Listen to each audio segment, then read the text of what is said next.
Did she file an eviction notice against you? Yes, ma'am. She was fussing, yelling, and cussing and threatening to beat me up. She still has property there. Oh, yes. No, ma'am. She left a dog. You took a dog with you? Yes. She had 2 dogs. Those dogs had puppies, and she ran a little farm out of my house. This is Judy Justice. Keila Bell is suing her former landlord, Janita Akins, for filing false evictions, slander, and harassment. All rise. Have a seat, please. Hello, Judge. Case 3076, Bell versus Akins. Thank you. You're welcome. Miss Bell, Miss Akins was your landlord for a period of time. Yes, ma'am. Were there 2 separate houses? She lived in one, you lived in the other? Yes, ma'am. But you were next door neighbors? Right next door. So you have a rental home? Yes, ma'am. How large a home is it? It's a 2-bedroom. Who lived there with you? Me, my daughter, and my 21-year-old son. You have dogs? I have 2.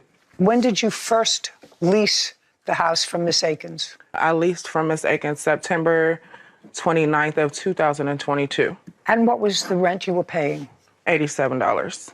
A month? Yes, ma'am. So that means you were receiving Section 8 housing, they were paying the rest? Yes, ma'am. And how much rent were you receiving? A total of $750. What does your son do? My son works at a Steak and Shake restaurant in our hometown. And your daughter? She works also. At what? Clothing store. And you? Steak and Shake also. So you have 3 full-time employed people living in your house? Yes, ma'am. How do you qualify for Section 8 housing?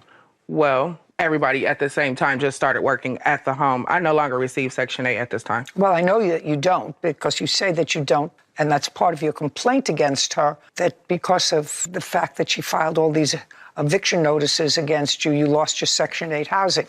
That's what you say in your complaint. I let it go. Well, I just want to know how you were getting it in the first place. Yeah, I didn't have employment when I started receiving it. So it wasn't because of her that you lost your Section 8 housing. It was because there were 3 employed adults. No. So it wasn't because of her. It was because of her. Impossible. That's impossible. Okay. All 3 of you were working when you lost your Section 8 housing. Yeah. Then with 3 adults working, the government shouldn't be paying $750 or $700 for your rent, and you were only paying $87. Well, it ended up changing from $750. Well, from my $87, I ended up paying $350. When my income went up, I ended up paying the $350 in rent to Miss Akins. How long did you live there? A year. So I'm crossing out the part of your complaint that alleges that because of her conduct, you lost your Section 8 housing. You lost your Section 8 housing because you didn't qualify for it. No, I still had it. What I'm saying to you as a taxpayer, you shouldn't have had it. 3 adult people working in your household, and the rent is relatively minimal. $750 is a relatively minimal rent. It means that each of you were paying $200, about $200 a month rent. I'm certain that even with minimum wage jobs, that's a reasonable rent. Okay, so she filed several eviction notices against you. Mm-hmm. When, for the first time, did she file an eviction notice against you? And can I see the papers, please? I found drugs in the kitchen. No. You're not answering my question. My question was, when did she first file an eviction notice against you? Mm-hmm. That requires a date when she filed an eviction notice against you. 11/1. I have a few of them, Your Honor. No, when was the first time? Just answer my question. When was the first time she filed an eviction notice against you? October the 15th, I believe it was. Okay. October of what year? 2022. May I see it, please? The basis for it. Did you say October of 22 or September of 22? October. October. So a month after you moved in? Yes, ma'am. Okay. It was filed the 26th of October. Okay. 21st, I'm sorry.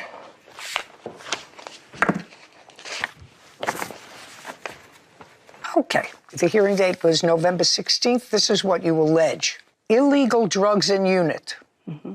Tell me about that. Miss Bell had called me saying that she had found fentanyl in the cabinets. This was done over a text message. She over text, between texting and calling. And she said that there was fentanyl in a sandwich bag. I have a picture of it.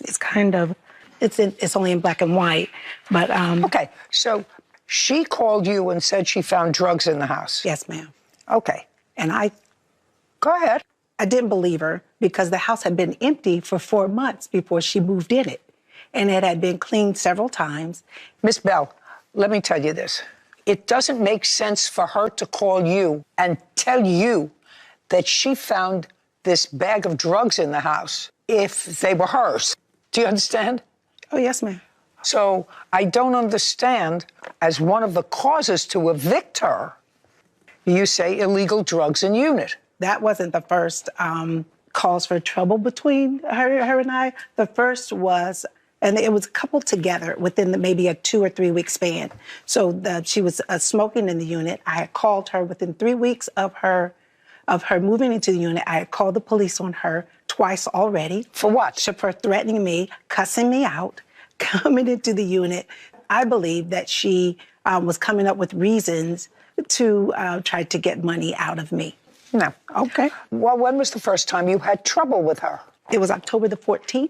Okay. That I called the police on her. For what? I called the police on her because she was fussing, yelling, and cussing and threatening to beat me up. Keila Bell claims her former landlord, Janita Akins, filed false evictions and harassed her. Janita is countersuing Keila for a water heater and property damage. Do you remember what that dispute was about, Miss Bell? The drugs in the kitchen cabinet. That was about the drugs. Well, explain it to me. When I called Miss Akins and explained to her about drugs being in my kitchen cabinet, I was convicted over 15 years ago for drugs. It was the way I chose, to support me and my children. I made a vow that when I got taken away from my children, I would never do it again. So I haven't touched drugs. When I called Miss Akins and explained to her the situation, I felt like I was taken advantage of. Do you think she knew that there were drugs in your house? Honestly, I do. Well, what would make you think that? Did she know about your history? She does. Did you tell her? She's a friend of my aunt. This is a problem, Miss Akins, this first eviction notice. I don't know what antisocial behavior is, breaking the lease. What is that? Because illegal drugs, I don't believe, were hers. The house may have been vacant for 4 months, but it's also possible that somebody else got in there. There is no question in my mind that she would not call you and tell you that she found drugs in the house. Your Honor, can I just say that the house was a Section 8 house. The house had been inspected several times. I don't care. I don't by care. the inspector? I don't care. I don't know what the inspector did, whether he opened up cabinets or whatever. It just doesn't make sense for the plaintiff to call you and tell you that she found drugs in the house, especially since she didn't want to move then. She didn't want to move out of the house. So why would she call you and say there were drugs in the house? I mean, I can understand if she called and said, listen, there are drugs in the house and I don't like what's going on here, so I want to move. But it doesn't make sense for her to call you. She didn't say she wanted to move. No, I said to you, it doesn't make sense for her to call you. Okay, so illegal drugs, forget it. Disturbing the peace, that's when you got into an altercation with her about the drugs in the house, and Yes. I can see she's emotional about that. Antisocial behavior is a very large thing, so any judge would have thrown out this complaint, which I assume that they did because it was nonsense. Yes. Okay, so we have one nonsense eviction notice. When was the next eviction notice? The next one was 11-1.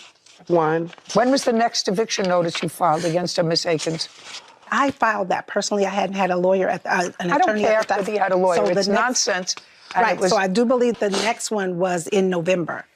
Okay. I do believe the next one was in November because I had filed that one incorrectly. Okay, may I see it, please? Thank you. Okay, so this one says non-payment. Did you pay your rent in December? Yes, ma'am. What non-payment did you sue her for? Keila was constantly late with the... She only lived there for 2 months at the time. Right, so... She lived there October, November, and this was filed December 6th. So what non-payment?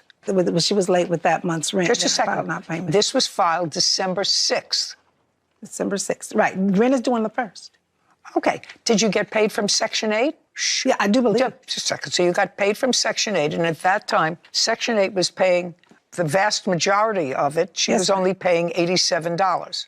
So there had to be another reason that you were moving to evict her, other than this minuscule payment, and it was only the 6th of the month. It was also about her pit bulls, right? I had asked her when we set up the lease, and I met with her, before she moved in, she told me she had a dog, and I accepted Keela. The only way that I accepted Keela was that if she had a kennel put in the backyard for her 2 pit bulls. I have a grandson. Was it in the lease? Yes, ma'am. May I see the lease?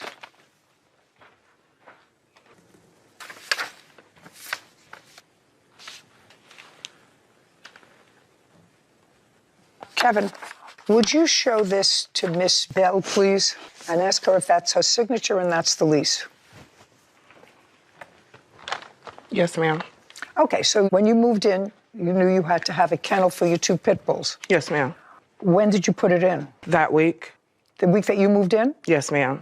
Okay. No, Your Honor. That didn't happen.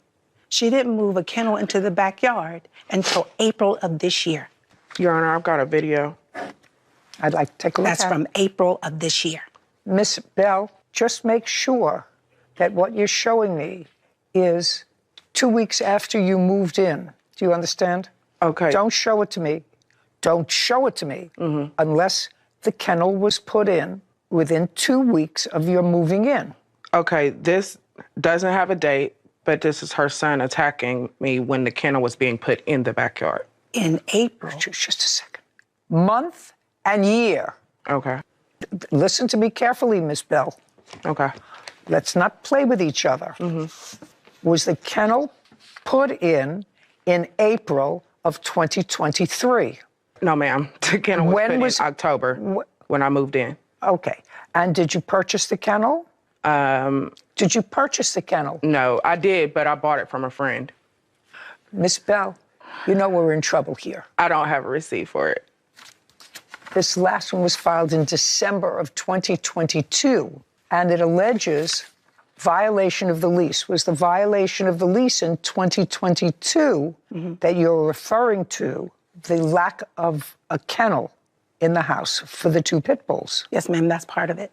Well, the other one is utilities shut off. What does that mean? So her utilities had gotten shut off. When the gas company came back out to restore service, it done something to my hot water tank, to the hot water tank. She or someone with her lit a self-igniting hot water tank, right, that destroyed the hot water tank in the property. So I then had to shell out I got a red tag. almost $900 to replace the hot water tank. So far, I don't believe that you put in a kennel when you moved in, so she's allowed to file this eviction notice. When was the next one? I want you to understand that I believe Yes, ma'am. that you didn't put in a kennel for the dogs I hear you. until April of 2023. You hear me? Keela Bell is accusing her former landlord, Janita Akins, of harassment and filing multiple false evictions. Janita is countersuing Keela for a water heater and property damage. I want you to understand that I believe Yes, ma'am. that you didn't put in a kennel for the dogs I hear you. until April of 2023. You hear me? Yeah. Okie dokie. Okay. When was the next one? The next is so many, Your Honor. Oh, that's okay. I'm telling you, you were still there and you didn't put in a kennel until April of 2023. You were in violation of your lease for a very long time. Yeah. Yeah. That's You what were in it violation of your lease for a very long time. Because I wouldn't like to live next door to you with 2 pit bulls roaming around the backyard. said. Right. Anything else? Not with the eviction. Great. So your next cause of action is slander, defamation of character. Tell me what that was. She made a few Facebook posts using my name, In what way? saying how much I owed in rent, saying that I was unable to pay it. And then there's another one where she said that I tore her house up. That's what she's counterclaiming for. Yeah. So far, none of that is slanderous. Yeah, she lets her animals tear up the property. Miss Bell, Yes, ma'am. she says back here in August of this year, She lies about it, but fails to inform the magistrate landlord she lets her animals tear up the property. But does she want repairs done? No. Why, you say?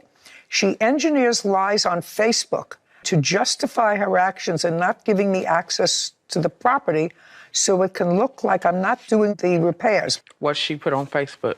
Yeah, I know it's what you put on Facebook. Your case is dismissed. All right, so we're finished with you. Money owed for defamation, property damage. How did she damage your property? That's all I'm interested in. She lit the self-igniting hot water tank. Okay, what else? I had the attorney's fees from her. What attorney's fees? The attorney's fees about this case. They were $875. For what? For what case are you talking about? I'm talking about the small claims court case. And we also talked about tenants issues. We talked about, what I would be liable for. She filed an answer. All right, very, very nice. It's all very, very nice. You're living someplace else now? Yes, ma'am. You have another tenant in the house? No, ma'am. She hasn't released tenancy from the property, which is why I have to keep putting notices on the door. So I can stay legal. Stop for a second. What do you mean she hasn't released? She hasn't given me the keys back to the property. She hasn't told me that she was moving from the property. My attorney called and, made contact to ask and had me ask her, and she hasn't moved anything. You mean she still has property there? Oh, yes, ma'am. She still has property there. What does she have? She has a bed, a dresser. Just a second. Do you still have any property that you want in the house? No, ma'am. You don't? No. When you moved out, did you leave things of yours there? No. What about a bed? No. A dog? What? She left the dog there for 10 days with no heat and said that I exposed the dog to 20-degree weather on Facebook. She said that.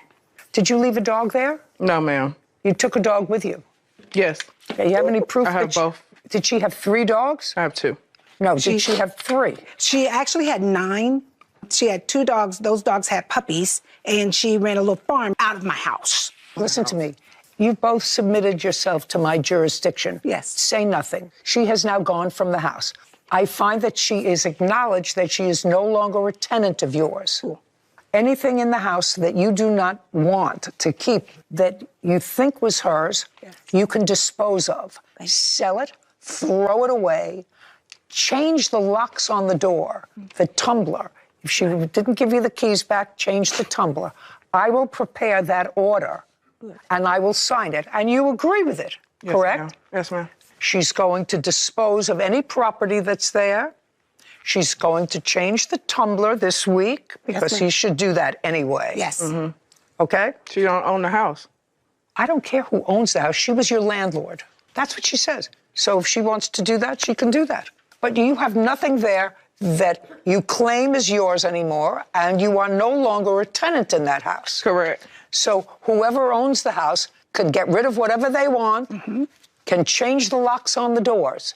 Do you understand? Oh, yes, ma'am. Perfect. We're finished. We'll prepare the order for you. Thank you. Bye. This court is adjourned. Overall, I think it was fair. I like Judge Judy. I think that she is fair, which is why I agreed to come. It was ongoing harassment, the everyday coming home with a paper posted to the door. I got a 24-hour notice that I put on the door so I could go in and check the heat, and discovered that she had left the dog there after she had moved, after she had transferred her utilities. The only dog that was in the house was her. She left the dog there 10 days. My daughter was burned by a stove that was on the property, 3rd-degree burns. I'm sorry your daughter got hurt, if she got hurt. I wasn't there. I think stoves are usually user-friendly. She said that she's not on the lease, so she wasn't going to replace it. The stove was her responsibility. I will never rent from her again, and hopefully anybody that sees it runs. I am so elated that she's gone. I'm just in a better place. What I would say is, America, don't do drugs. So I have to tell you one of my pet peeves as both somebody on the bench, but more than that, just a citizen. There is a swath of people who are Americans who live in this country that need assistance, who work, some can't work, but who work and can't quite make it. I can't tell you how it bothers me when somebody has 3 employed adults in their house and applies for and accepted for government-assisted housing. She knew she wasn't entitled to it, You know, you could tell from her look that she knew she wasn't entitled to it.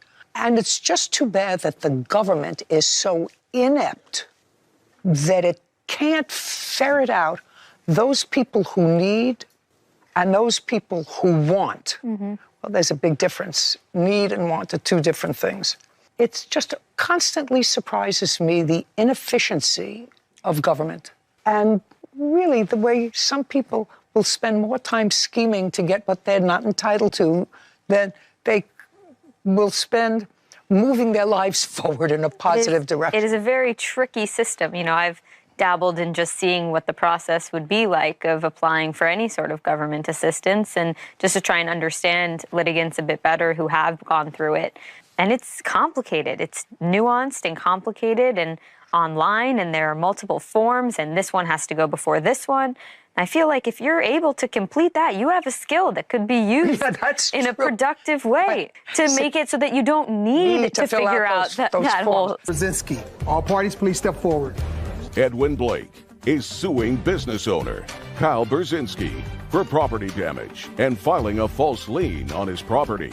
Mr. Blake, you are a landlord and you have several rental units. One of the units that you have has been occupied by Mr. Brzezinski's cousin for the last 10 years. And she's been a reasonable paying tenant. We've had no difficulty. Is she still your tenant? She is. And Mr. Brzezinski, who is her cousin, never lived in that unit. Correct. How many rental units do you have altogether, sir? At this time, I have 5. Are they all in the same building? No, they're individual houses, and I have one that's in Florida, condo that I rent as well, so that's one of the 5. So Mr. Brzezinski's cousin lives in one of your houses? Correct. This is what your lawsuit is about, sir. It is your claim that Mr. Brzezinski, without your authority, did renovations in that house in a bathroom. And when he asked you for payment for the renovation, you said, I never authorized the renovation. I'm not paying you for renovation that I never authorized. He put a lien on your house. And when did he put the lien on the house? It would have been February when he executed the... February of 23, correct. And when was the work done on the house? In December. Of 22. 22, correct. Mr. Brzezinski says that you did, in fact, authorize the work, that he had an absolute right to put a lien on your property. He's got a counterclaim for $10,000 for the work that he did. Okay, so Mr. Brzezinski, actually the ball is in your court. Okay. When for the first time did you meet Mr. Blake? I've never met Mr. Blake. Okay, so this is the first time. This is the first time. And what kind of business are you in? I am in construction and general maintenance. Who do you work for? Myself. In what state? Wisconsin. Are you a licensed contractor? Yes, I am. What's the name of your company? K&K Pristine Exteriors. Could you check that for me, please? Sure. And how long have you been in business? 2 to 3 years. What did you do before that? I've done all sorts of construction beforehand. Glass and glazing was the most recent one. So you've never met Mr. Blake, so any conversations you had with him were either over the phone or via texts or emails? Everything was through his maintenance guy, Mike Bennon, who is his witness. Ma'am, he's not my maintenance guy. Just a second. Okay. So you've never personally had a conversation with the plaintiff? That is correct. That's a big problem for you, sir. Now, you've been in the construction business. You have a company. Sarah's looking up the company. I assume you have a website. Is that right? Yes. The area of the house that you worked on was the bathroom for your cousin. I want you to tell me when for the first time you saw your cousin's bathroom. Probably about 9 years ago, right after she started Just a second. renting. And more recently? More recently would be August. I want to know how it came about, Mr. Brzezinski, Yes. that you saw the bathroom. Did your cousin call you? Cheek. Were you over there for a visit? I want to know how it came about, since you had no contact with him. Well, her and Mike had called me about how the bathroom was in such poor condition. Who's Mike? Mike Bennon is his witness sitting right there, which would also be my cousin's boyfriend. Oh, just...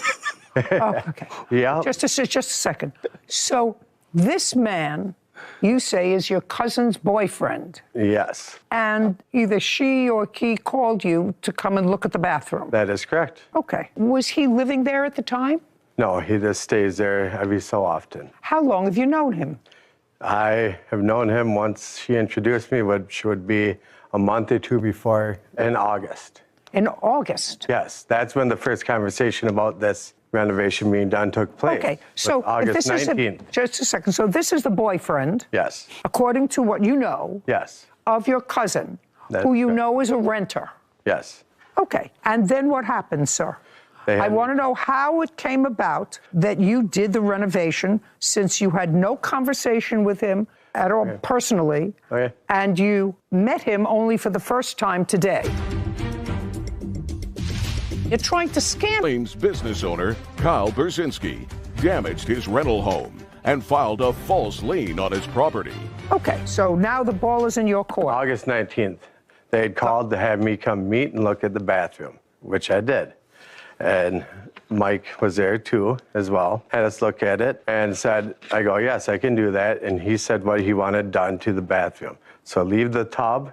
You mean this man told you that? Yes, Okay. leave the tub and leave the tile up the wall halfway. And then he was doing window work on the apartment, on the house, replacing the windows. So they offered to leave the dumpster there so they didn't have an extra charge with the dumpster, because there was a dumpster on site. I said I could not get to it right now. It would be late November, December before I'd be able to get onto this. So as time went, they got a hold of me and wanted me to come help grab a toilet. Who they? You mean Mike, your cousin? Mike got a And hold Mike. of me. And as far as you know, he's still dating your cousin. As far as I know. Okay, go ahead. So Mike had me come meet up with him to pick up a toilet from another one of Blake's units to use on my cousin's remodel. So he found a toilet for you. Yep, from another one of his rentals. You know anything about that?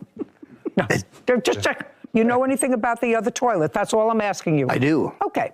Go ahead. I'll get to you in a second. Just maybe. So I did that, and then conversation came back in November when I said, I got time to do this now. Is this good to go? And I got a yes from my cousin saying that Blake had authorized it, and a yes from Mr. Bennon saying it was authorized to go ahead and do the remodel. So then I started on the remodel in December. You can't do that. You can't do that, Mr. Brzezinski. Sue your cousin. Your cousin authorized you to do work in the bathroom. He never authorized you to do anything. Mr. Mike Bennon was acting as the agent. Oh, no, sir. That may have been a giant leap for you. You said you had a conversation with your cousin. Yes. And she said, okay, go ahead and do it. And you did it. Yes. Did I get that right? Did he? She said, go ahead and do it. She said, go ahead and do it. Sue her. You're not losing. What do you want to interfere for? Okay. Your cousin said, go ahead and fix my bathroom. Sue her if she didn't pay you. You can't put a lien on his property. That's fraudulent. That can get you in real trouble, sir. If you have a license in the state of where? Wisconsin? Yep. Yeah? They can lift your license for that. Mm-hmm. Do you understand? Yes, I do. Because I'm going to send them an order. Okay. Oh, yeah. I don't understand what you're thinking. You knew she was a renter. Yep. You say I have to get a contract with the owner of the house to do that. You've been in the business. You said 2.5 years. You have a company for him? I couldn't get to the website because it was a spam risk to go to the website, but I have a Nextdoor page for the business with a little blurb on their story that doesn't really read professional. It reads more hobby-based. Got it. He does landscaping.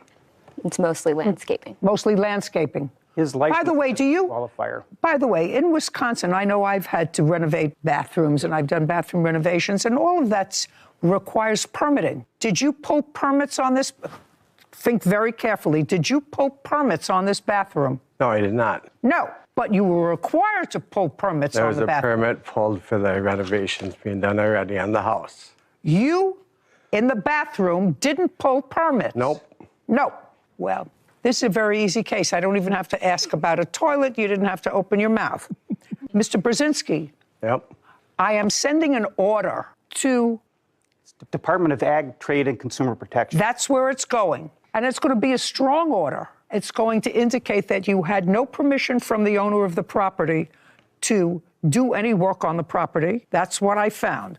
You've signed off on that, on any judgment that I make, that you sued the wrong person because the owner of the property never gave you permission to do any work, that you did work without pulling permits, and I'm directing them to remove the lien on his house. Do you understand? Yes. Great. Now go sue your cousin to get paid. Got it? Yep. Yeah, you're trying to scam him. You can't do that. You can't do work for somebody and then say, now I want to get paid. I've never spoken to you, but now I want to get paid. And if you don't pay me, I'm going to tell you what I'm going to do. I'm going to make your life miserable by putting a lien on your house. And by the way, if you get me a number, I'll call them as well. Do you understand? Yes, ma'am. Judgment for the plaintiff. We're finished. Lien will be removed. This court is adjourned. Well, he sent me a bill and he threatened to sue me, but he didn't sue me, and instead of suing me, he put a lien on my property. I didn't even know he was doing it, and I get a bill for this big amount of money to pay for a job I didn't ask for, and the work was just absolutely terrible. I'm not saying he's a crook in general, but in this case, he tried scamming me. Happy it's over. So I hope I made it clear what I found. I couldn't find a website on the defendant's LLC, but I did find a Nextdoor page, which is just a business page. It's for neighbors to get ideas. If you're looking for a contractor or a landscaper, neighbors can post on there and give suggestions. So I found his page on there, but in the About Us or Our Story section of his business, it says that he started out landscaping because his mother had a vegetable garden, and then he was good with his hands, so he made it a career choice. But it all seemed very hobby-based and more landscape-based rather than construction. A licensed contractor able to redo an entire bathroom. But you know, I think the right thing happened. He can't file a lien on someone's property, and come on, that you've never spoken to. Exactly. I was surprised at his position because I know we spoke about this before, and we thought he was going to come in saying that he had all these documents signed with the plaintiff and conversation. Never seen him before today.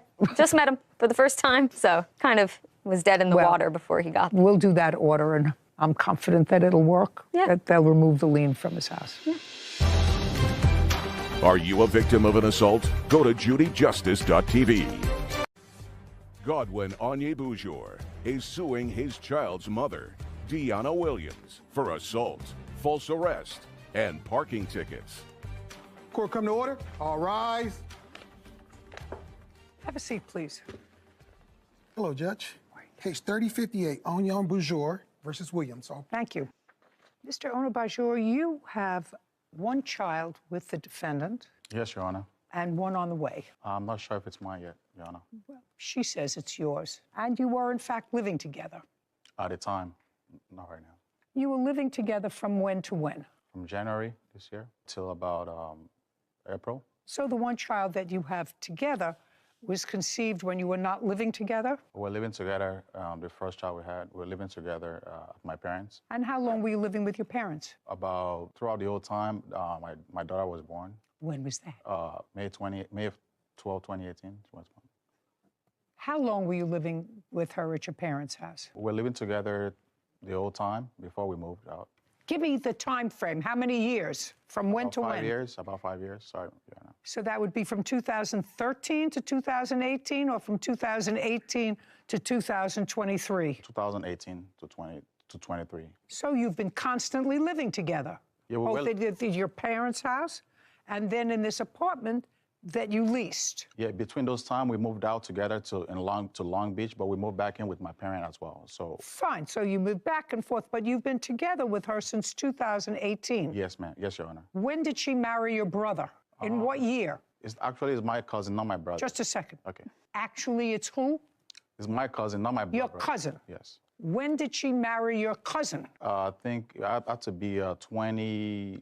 When did you marry his cousin? In February 2018. Were you living together at the time she married your cousin? No, we weren't. And in what month did you start living with him at his parents' house? About after I had my daughter, May 14th, 2018. Well, clearly you were with him before you moved into his parents' house. Yes. Because if your daughter was born, you know, I'm not really good in math, but clearly you were together, even if you weren't living with his parents, when you married his cousin. His brother. You say his brother, he says his cousin, his relative. It's his brother. And where was his relative? In Nigeria. Is he now here?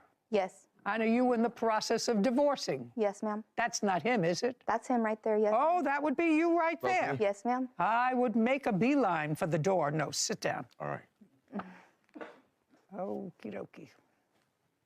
It is your claim that the defendant assaulted you on several occasions. You're going to tell me when. That in addition to her assaulting you, she vandalized your home during your last argument. Yes, Your Honor. By throwing grease on the kitchen walls from a fry pan. Yes, Your Honor. That you purchased a car that allegedly was supposed to be her car, but it's in your name because you had better credit, according to her. That after this breakup, she took the car. And while she had the car, she racked up hundreds of dollars in parking tickets or other toll fines. Yes, Your Honor. You've subsequently taken back the car. No, Your Honor. I purchased a car. She never has a job. I work 2 jobs. Could you just answer my question? Did you subsequently take back the car? The vehicle is mine, Your Honor. I took it back, Your Honor. Yes, yes. Just answer. You took it back from her. Yes, Your Honor. Okay. And you're suing her for the tickets that you racked up on the car because the car is in your name. Yes, Your Honor. She says, no, you're violent. You assaulted her.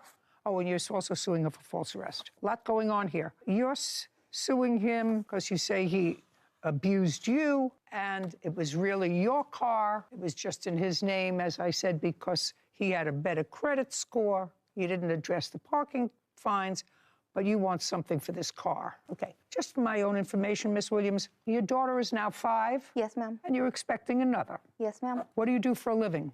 I'm a massage therapist. For whom? I'm just on my own. I just graduated. So you're not doing it yet? No, but I've been... Just a second. Did you file income tax returns last year? Yes. How much did you earn last year when you filed your income tax returns? You personally?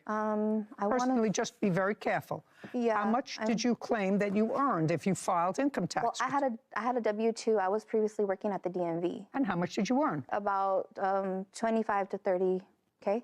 Okay. Let's get to the assaults that you reference, sir, in your complaint. We're going to do assaults first. When was the first assault? It was in February 2023.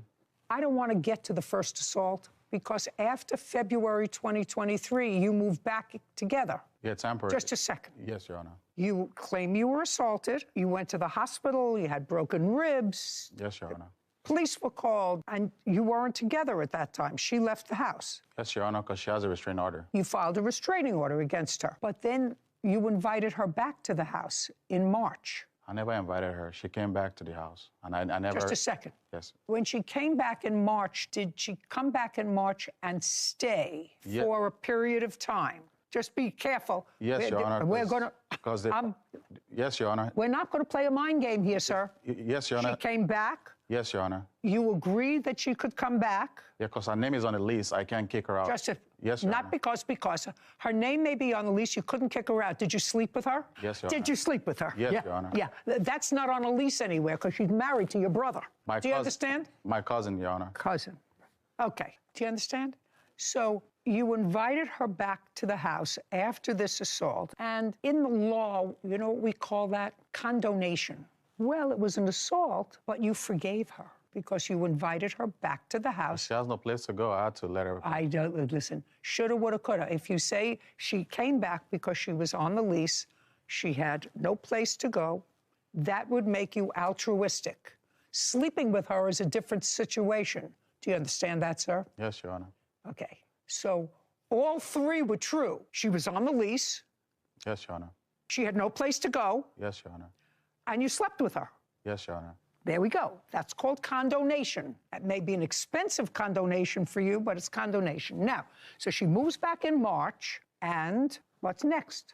She moved back in March, and we had an incident where I gave my daughter my phone, and she takes the phone from her, and she kept going through my phone while I was sleeping because I worked 2 jobs. In between those times, Just a second. So she took your phone. Yes, Your Honor. And she looked through your phone. Yeah, she does that frequently. Well, most of the time she does. I don't care. Every woman does the same thing. Men do it too. So she looked through your phone. Yes, Your Honor. And what did she find? She said she found a lady that bought a car from me because I sold the car to a friend of hers. She said I was talking to her, and she got mad over me talking to her. Just a second. So she found that you were talking to another lady. Yes, Your Honor. That's our friend. Just a second. Don't explain yourself to me, sir. I'm still trying to figure out the brother-cousin. We were texting. Sure claims his child's mother, Deanna Williams, assaulted him and had him falsely arrested. Deanna is countersuing, claiming Godwin assaulted her multiple times. Okay. When she looked through the phone, where were you? I was laying down in the bedroom. This was in March? Yes, Your Honor. March what? I think it was March 28th. And you were lying down and? She kicked down the door and she came into the room and she hit me upside the head with a perfume bottle. Not the phone. No, not the phone.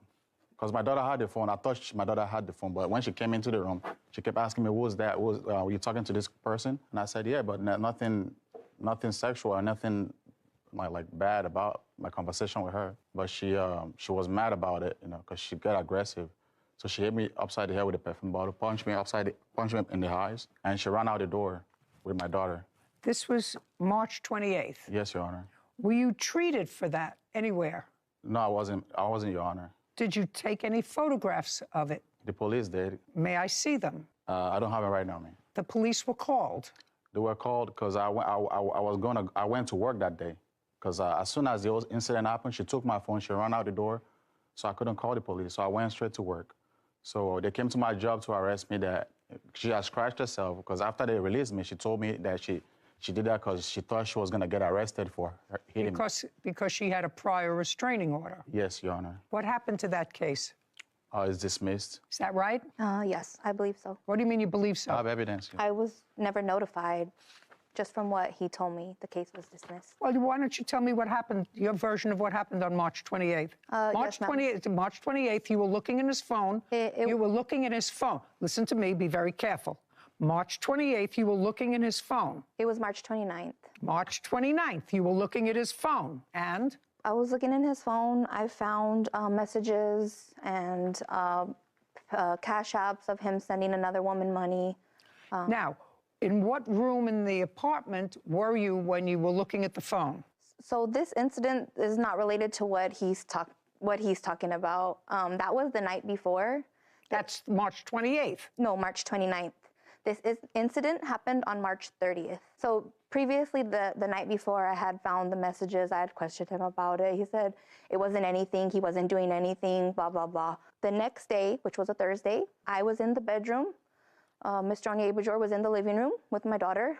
We were texting back and forth, talking, when he disclosed to me that he was, in fact, cheating on me with an acquaintance of mine. I wouldn't call her a friend, and that she was pregnant. I have the text message. You have those text messages? Yes, ma'am. Is that correct, sir?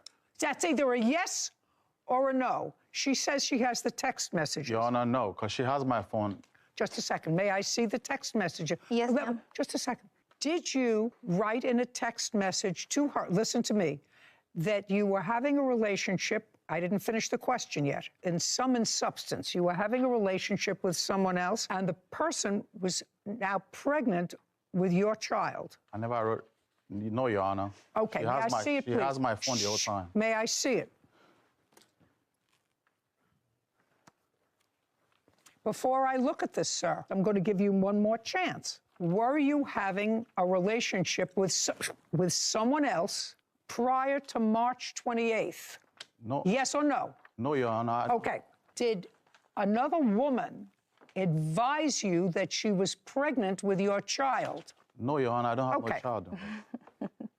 You go.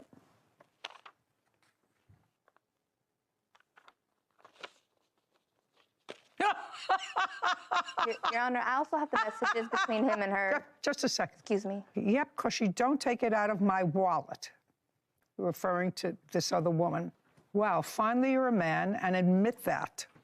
How long have you been with her? Your response, she's pregnant too. Over 1 year. Your Honor, she has my phone. Whatever. Just a second. Just watch this time. The car is, it says cat. I assume it means car is going to be taken away. You better run this time. You threatening me? You can't take the car. I have a contract. You say she's a better person than you will ever be. I'm going to take that car away and give it to her. Does that sound familiar to you? Stop waving. That sound familiar to you? No, Your Honor, I never. What do you mean no? That's from your phone. She has access to she takes my phone and take off with it. She makes up all these stories. I'm talking about your phone, sir. Yes, Your Honor. She has my phone. Majority of the time, she has my phone. She texts random. So you mean she was texting from her phone and then back and forth to herself and your phone, and she was creating this? There's a possibility. What's the name of the woman? Jennifer Velez. I have text messages between them also. May I see them, please? Of course, ma'am.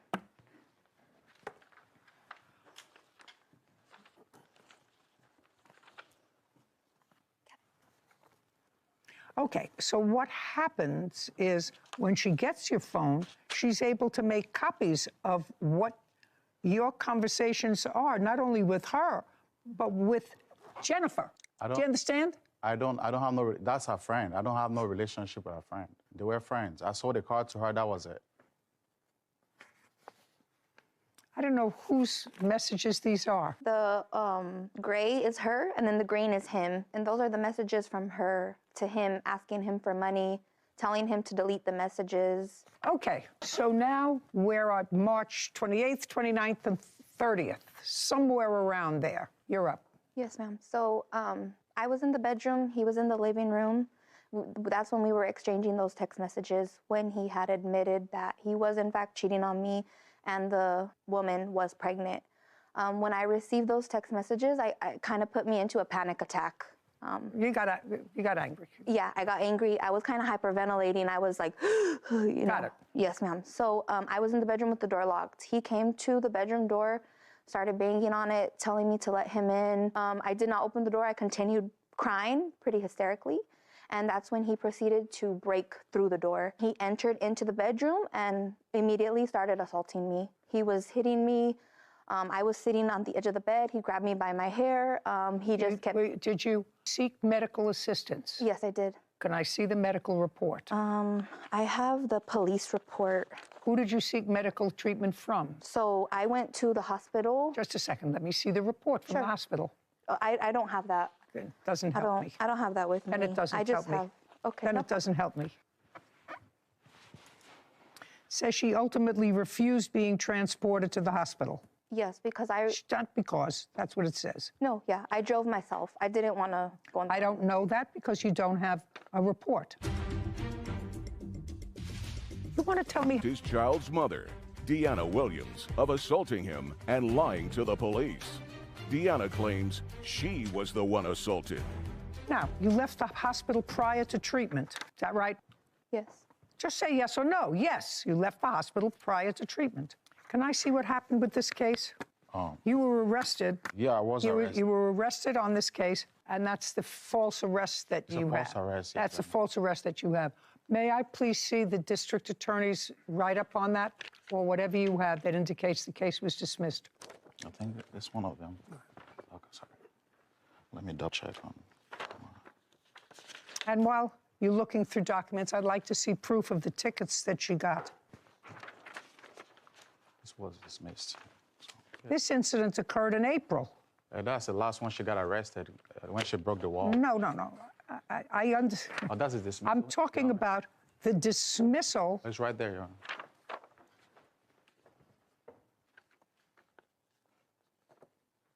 Yeah, the city attorney decided that they were not going to prosecute this case and advised you that there was no need to report to court to answer the charges. All right, then I want you to tell me what happened in this April incident when she damaged your kitchen. I'm going to go from one to the other. You went back to the apartment after all this happened. You went back to the apartment in April. What for? To pick up my clothes. Mr. Onyebujor said he had them in bags on the front porch. And what happened when you got there? When I got there, I contacted the police. Why? So they could meet me there so it could be a peaceful exchange. The dispatcher, I told... Don't tell me what they told you or you told them. You got to the house. I got to the house. The door was open. Just a second.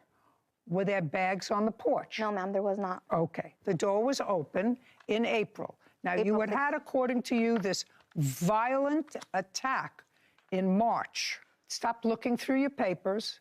You had this violent incident in March. Yes. So you go back to the house, and you walked into the house because the door was open. Yes.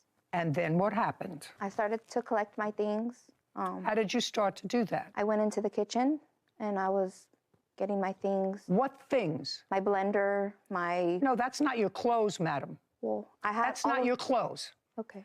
You said, I wanted to get my clothes, and he was going to put them in a bag. Now, you opened the door, you went into the kitchen, and you started to take... That's what you just told me. The door was open. The door was open. You went into the kitchen and started to take your things.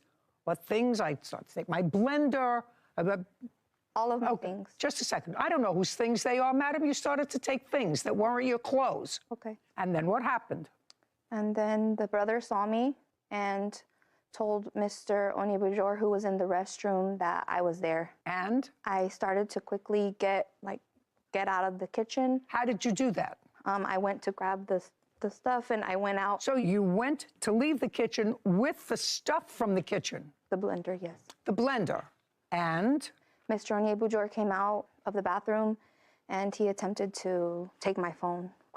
He lunged at me to take my phone. He had his hands... Just a second, I thought, what was your phone there for? You had the blender. I had the blender like this and I had my phone like this. Go ahead. So we went to take the phone. So I dropped the blender and I'm fighting to take my phone back from him. I believe he was trying to take my phone away. I don't know what he was trying to do, madam. Yeah, he was trying to take my phone. You were fighting back and forth with your phone. You dropped the blender and? So then there by the stove there was a frying pan. I picked up the frying pan to I was gonna hit him. He backed off. I ran out of the apartment with nothing but my phone. And no clothes. No clothes. Well, you came for your clothes. You should have taken your clothes. Yeah, I'm kind of, just with everything going on, I was just very emotionally distraught. And okay, fine. Now, were you driving the car when this ticket came in? Notice date April the 3rd. Is this the only ticket that you have? That's the only one I could get out, but she has 2 more tickets. Well, I don't know if she has or not, sir, because that's evidence. And evidence is the only thing that I work on. This is an old ticket, madam.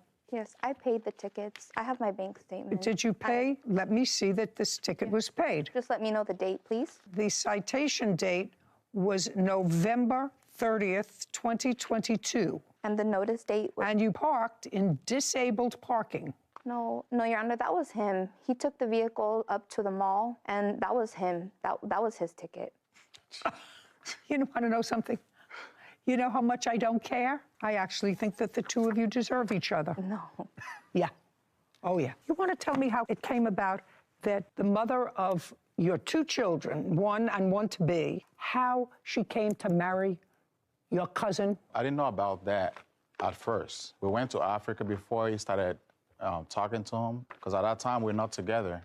We separate many times, many occasions, because sometimes we break up, and she'll go back to her ex. It's always in and out of jail. So, and like I said, she has a previous. How many times, Miss Williams, have you been to Africa? Twice. When? February 2018. And what did you go there for? We went there to marry his brother. And tell me what the circumstances were. The circumstances were Godwin, persuaded me. This is Godwin? This is Godwin, yes, ma'am. My boyfriend. We were never broken up. Persuaded me to marry his brother so he could be able to come over here. Oh. And did you? Yes, ma'am. And did he come over here? Yes, ma'am. Yeah, and he's here. And he's here. Prior to February of 2018, had you ever met his cousin brother? No, ma'am. Okay, your case is dismissed, sir. So's yours. We're done here. You deserve each other. This court is adjourned. I thought it wasn't fair because I think she just know how to manipulate the system. I mean, she's fair. She's a pathological liar. He's I would say, a Nigerian scammer, and I was scammed, but I allowed myself to be. She's never want to make changes for better for herself. She always want to just have a way in every situation. He's narcissistic. He's a sociopath. He's just honestly the worst person. And anybody who comes in contact with him should run. We fell in love over the phone. We started talking. We got connected. I'm divorcing him. Just swimming full of lies. She's like a habitual liar. She just love to lie, and she can't change that about her. I hope he continues denying my son, and I can just go on and be happy without him because he's horrible. I think the key takeaway of that is if you're going to commit a federal crime, don't subject yourself to a court's jurisdiction. Just sign away. Yep. Okay. That seems like a terrible one-step thinking plan. You're absolutely right. They thought that you wanted to hear squabble between his side, her side, arguing, fighting, multiple instances of what they call assault, when the underlying factor is there was a major federal crime committed here. I don't know why So they would subject themselves. You're absolutely right. Oh, man. Foolish. Cassandra Britt is standing in for bailiff Kevin Roscoe, and law clerk Alexi Mincer is sitting in for law clerk Sarah Rose.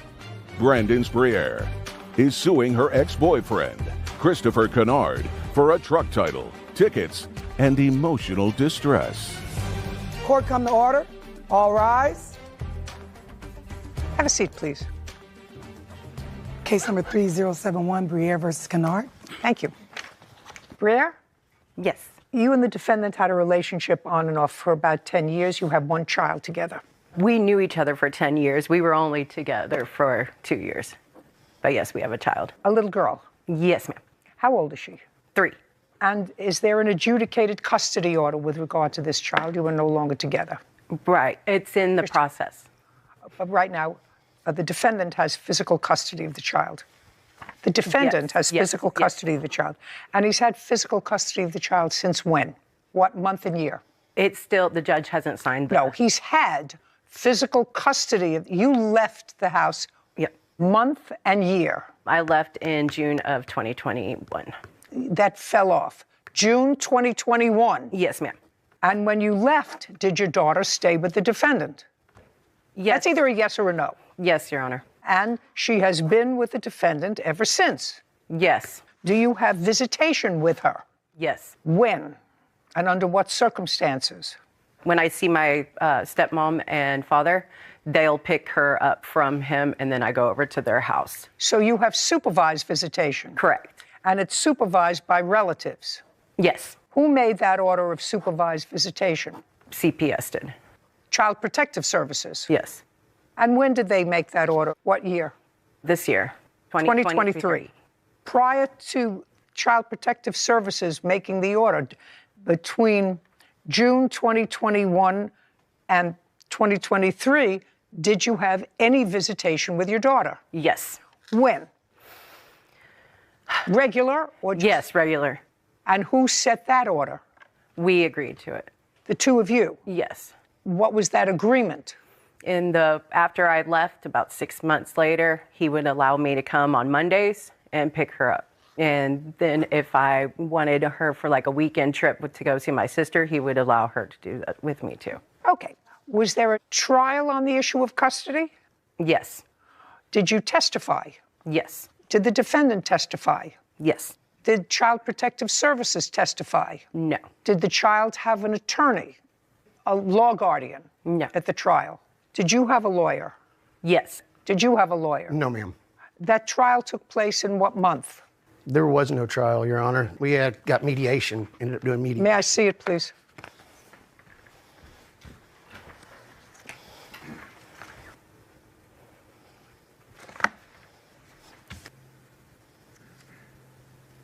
Okay, so you have physical custody of the child and exclusive right to do most everything. Yes, Your Honor. With regard to the child, the plaintiff has the right to consent to a marriage for her. Well, she's only 3. And there's a supervised visits, supervised day visits for the plaintiff only. And we're going to get to the case in a minute. I'm just trying to figure this out for the purposes of the counterclaim that I have.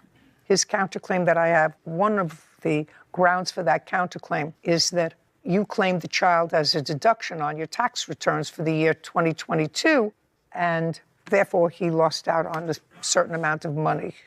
Alexi's going to tell me what that was. Do you work? Yes, Your Honor. Who do you work for? I work for 3 gun ranges as a referee, and I also bartend at a bar in Houston. You pay child support? Yes, Your Honor. How much? I have 2 other children, so... I didn't ask you about your 2 other children. I asked you how much do you pay for this child and child In November, I start paying $100 So you a month. paid 0? Yes. You've paid, just a second, up until now, you've paid 0? Correct. That's from 2021, when you left, June of 2021, until now, you've paid zero. Yes, Your Honor. And from June 2021 until now, the child's primary physical custody has rested with her father. Yes, because he was not allowing me to see her. I don't care whether he was allowing you or not. You go to court if you're allowing me. Who's this, the boyfriend? My fiance. Hi, and yes. I'm also a Fiance, witness. boyfriend. Well, you got to be more interested in seeing your child for 6 months. Then nobody can withhold. Don't move. So let's get rid of the counterclaim first. You claimed the child as a deduction on your tax returns? Yes, Your Honor. You had no right to do that, I don't think. Lexi, tell me what the IRS says about claiming a child as a dependent. Brandon's Briere claims her ex-boyfriend, Christopher Kennard, refuses to give her title to her truck. Christopher is countersuing Brandon's for wrongfully claiming their daughter on her taxes. You claimed the child as a deduction on your tax returns? Yes, Your Honor. You had no right to do that, I don't think. Lexi, tell me what the IRS says about claiming a child as a dependent. It's the custodial parent, which is the one that the child has lived with a greater number of nights during the year. So far, he's the custodial parent. Do you work? Right now, I'm disabled. So you get disability. How much? No, ma'am. I'm still waiting on that. Who do you live with? Right now, I live with my uncle. And your daughter lives with you? Yes, ma'am. So who's supporting you? Right now, I'm running out of funds, but I've been supporting us both, me and my daughter. Okay. Lexi, does it say how much the deduction is? Not on this side, it doesn't, but I can check. Yeah. I think it's $2,500, but I'm not sure. While he's looking that up, Ms. Briere, what made you think that you could claim this child as a deduction on your tax returns? There was not a custody agreement at the time, and I was trying to get her full-time. I would be trying to fix a lot of things, including the fact that I'm short and my roots grow out much sooner than I would like them to grow out, but that doesn't mean that it happens. Do you understand? Yes, Your Honor. I'm trying, I was thinking. So you understood when you claimed her as a deduction on your tax returns that it was the wrong thing to do. You were not supporting her and she was not in your custody. I did do some research on it, and so, but since there wasn't a custody agreement, we would flip-flop each year, so. Who said flip-flop? Why would you flip-flop? You're neither supporting her or does she live with you? Why in the world would you think that you were entitled to claim her on your tax returns? You're right, Your Honor. Of course I'm right. Hustler. Lexi, you're going to give me a figure in a second. I'm going to move on, okay? So that's an easy for you, sir. You're going to get that money back. Thank you. Your claim is that you had a truck that you took. It wasn't your truck. It was a truck that was either in both your names or in just his name that you took when you left in 2021. You want the title to it. Yes. Okay. So in whose name is this truck? The title doesn't have a name. Title always has to have a name. Do you have the title to the truck? No, ma'am. It's in the broker's name still because $300 is still owed on it, which I didn't pay, so that way. Well, that's a lien. That's usually a lien. You have a number? It's $2,000 per qualifying dependent. Okay, great. Now, when was the truck purchased? Purchased it in 2020, 21? It was 2020, Your Honor. 2020. Now, she took the truck with her when she left, is that? No, ma'am. When did she take the truck? She left and my Toyota 4Runner was gone for 2 weeks, never called about our child or anything. That was in 2020 or Yes. 2021? When she left. That was in 2021? Yes, ma'am. Okay, so she took the 4Runner. Yes, ma'am. So you had two cars. You had this truck and a 4Runner. Yes, ma'am. When you left in 2021, did you, yes or no, did you take the 4Runner? Yes. What happened to the 4Runner? I brought it back the next night, in the middle of the night, and I left the keys in the cup holder because he had to be at work, even though I left. Just a second. So. Sorry. So you took the 4Runner when you left, and according to you, you brought it back, and then you took the truck. Yes. What did you take the 4Runner for to begin with?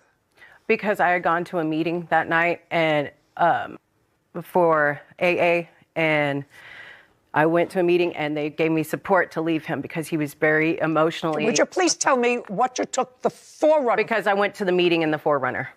That's an answer. And you left? Yes. You didn't go back. You just left in the 4Runner? Correct. On what date? June 27th, 2021. Now you want to tell me what happened to the 4Runner? Be very careful, real careful. What happened to the 4Runner? Yes, Your Honor. Be very careful. Yes. Really careful. Okay. I returned it the next night in the middle of the night.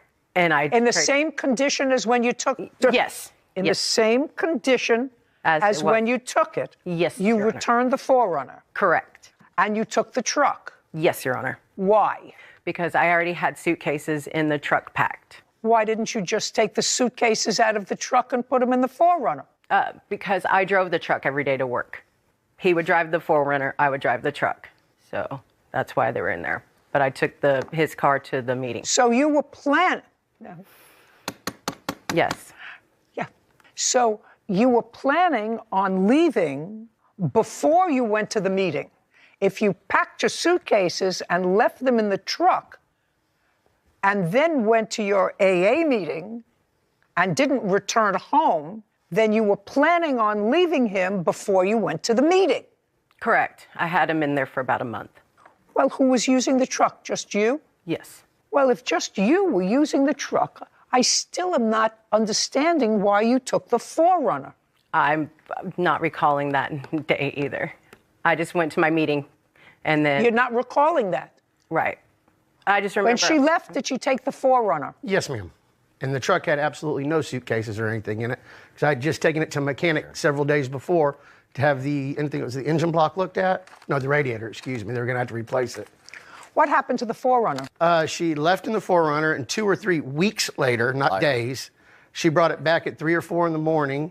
The valves were shot. Somebody had been running it hard all night. Basically, she drove it for, I don't know, 2 days, a week. I can't remember the amount of time, but she burned out the motor. She didn't put any oil in it or anything. Where is that car now? I ended up selling it for $500 because I couldn't really afford it. 4Runner. Okay. And she took the truck? Yes, ma'am. Okay. And you want the title to the truck? Yes, ma'am. You have the truck? Yes. Who bought the truck? We did. We bought 2 cars in 2020 with our stimulus checks. We bought an F-150, the truck that I currently drive, and a Ford Escape that he wrecked during the freeze. And then he sold the Escape, bought the 4Runner, but he drove the 4Runner to work because his job was further than mine. So gas mileage, that's why I drove the truck. When you returned the 4Runner, was it the next day or was it weeks later? The next day. I have a witness. The fiancé? Yes, he was witness to all of it. I don't care what he has to say. I don't care what he says. Okay. Brandon Briere has accused her ex-boyfriend, Christopher Kennard, of wrongfully keeping the title to her truck. Christopher says Brandon's falsely claimed their daughter on her taxes. Okay. When you returned the 4Runner, was it the next day or was it weeks later? The next day. I have a witness. The fiancé? Yes, he was witness to all of it. I don't care what he has to say. I don't care what he says. Okay. How much is the F-150 worth? Is it a F-150 regular cab? Crew cab. Crew cab. 4-wheel drive. I have the bill of sale right here if you want to see it. And the mileage? I have no clue. It's been a year she's been driving it, so. Let's put 250,000 miles on it. 22-year-old car, is that right? Yes, ma'am. Is it a King Ranch short bed, or Harley Davidson? Short bed. Actually, it's got a long bed, I'm sorry. And put it in poor condition. Poor condition. It actually does have a brand new transmission, radio. I was rebuilding it. As of 2021? Yes, ma'am. For a private party, it would be between $2,400 and $5,100. 2,400? $2,400, $5,100. Okay. Do you have the title to the car? No, ma'am. The actual person I bought it from still has the title. It's going to be a salvage title, and they had to pay $300, and I did not do that because of this going on. Perfect. Perfect. How much was the total cost of the car? I think I paid $3,500 for it originally. $3,900. $39. I'd like to see it, please.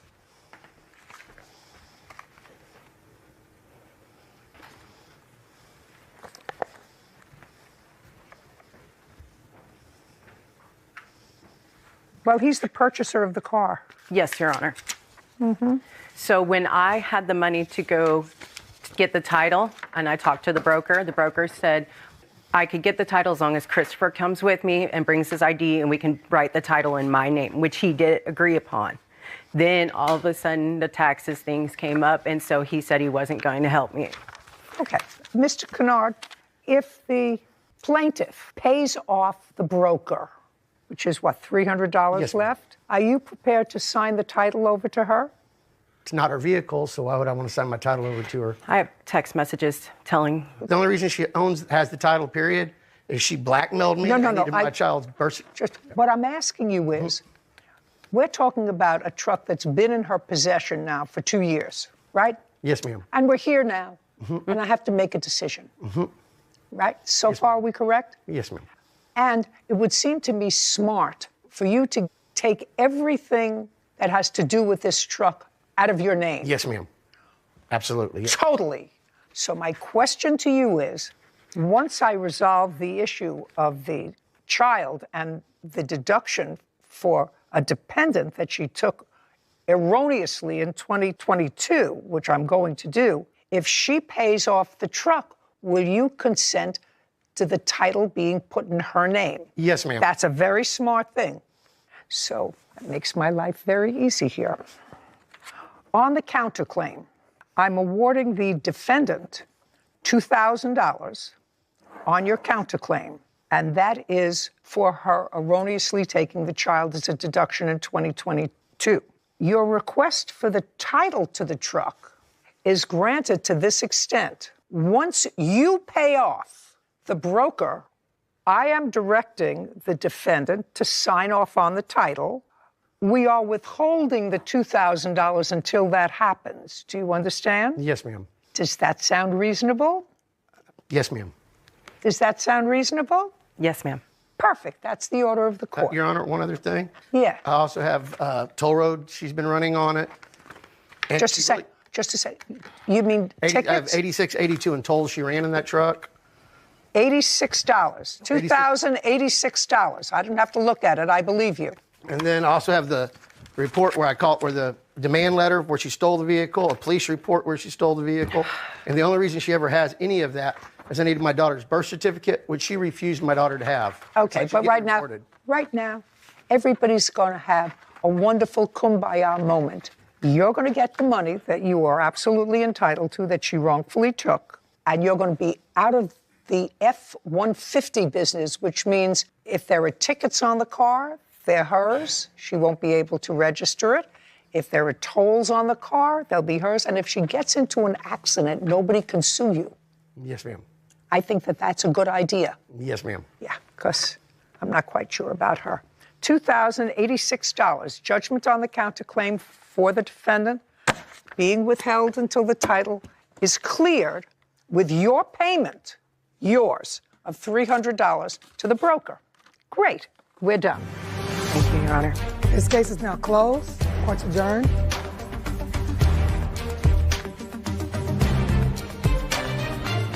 I am happy I get the truck. I would have liked to have seen her a little bit more embarrassed since she's such a bad mother and a bad person, but all in all, at least we can put this behind us. I wish she would have listened to a little bit more of the way he treated me and the lies that were coming out of his mouth. She literally showed up one night at 3 o'clock in the morning and took the truck with all my tools and all my equipment in it.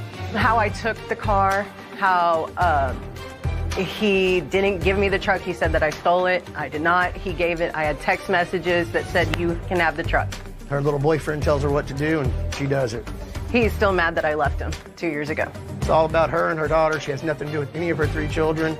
And she keeps coming. Every time she comes after me, she costs her daughter money. She doesn't realize that. I still think I had a right to because he withheld the child from me, and I was trying to get an attorney, and so that is the only reason, because I was trying to fight for my daughter and get her back. I just hope she goes away. I hope we can hopefully get along just for the child's sake, but other than that, I never want to see him again. At least she'll get arrested somewhere and I'll be done. You know, there was so much more to that case. The social part of it was so much, probably more compelling, because the plaintiff didn't see this child for 6 months. And, you know, if I woke up in the morning and didn't see my toddler next to me for a day, I'd be banging down the courthouse door, and evidently that didn't happen.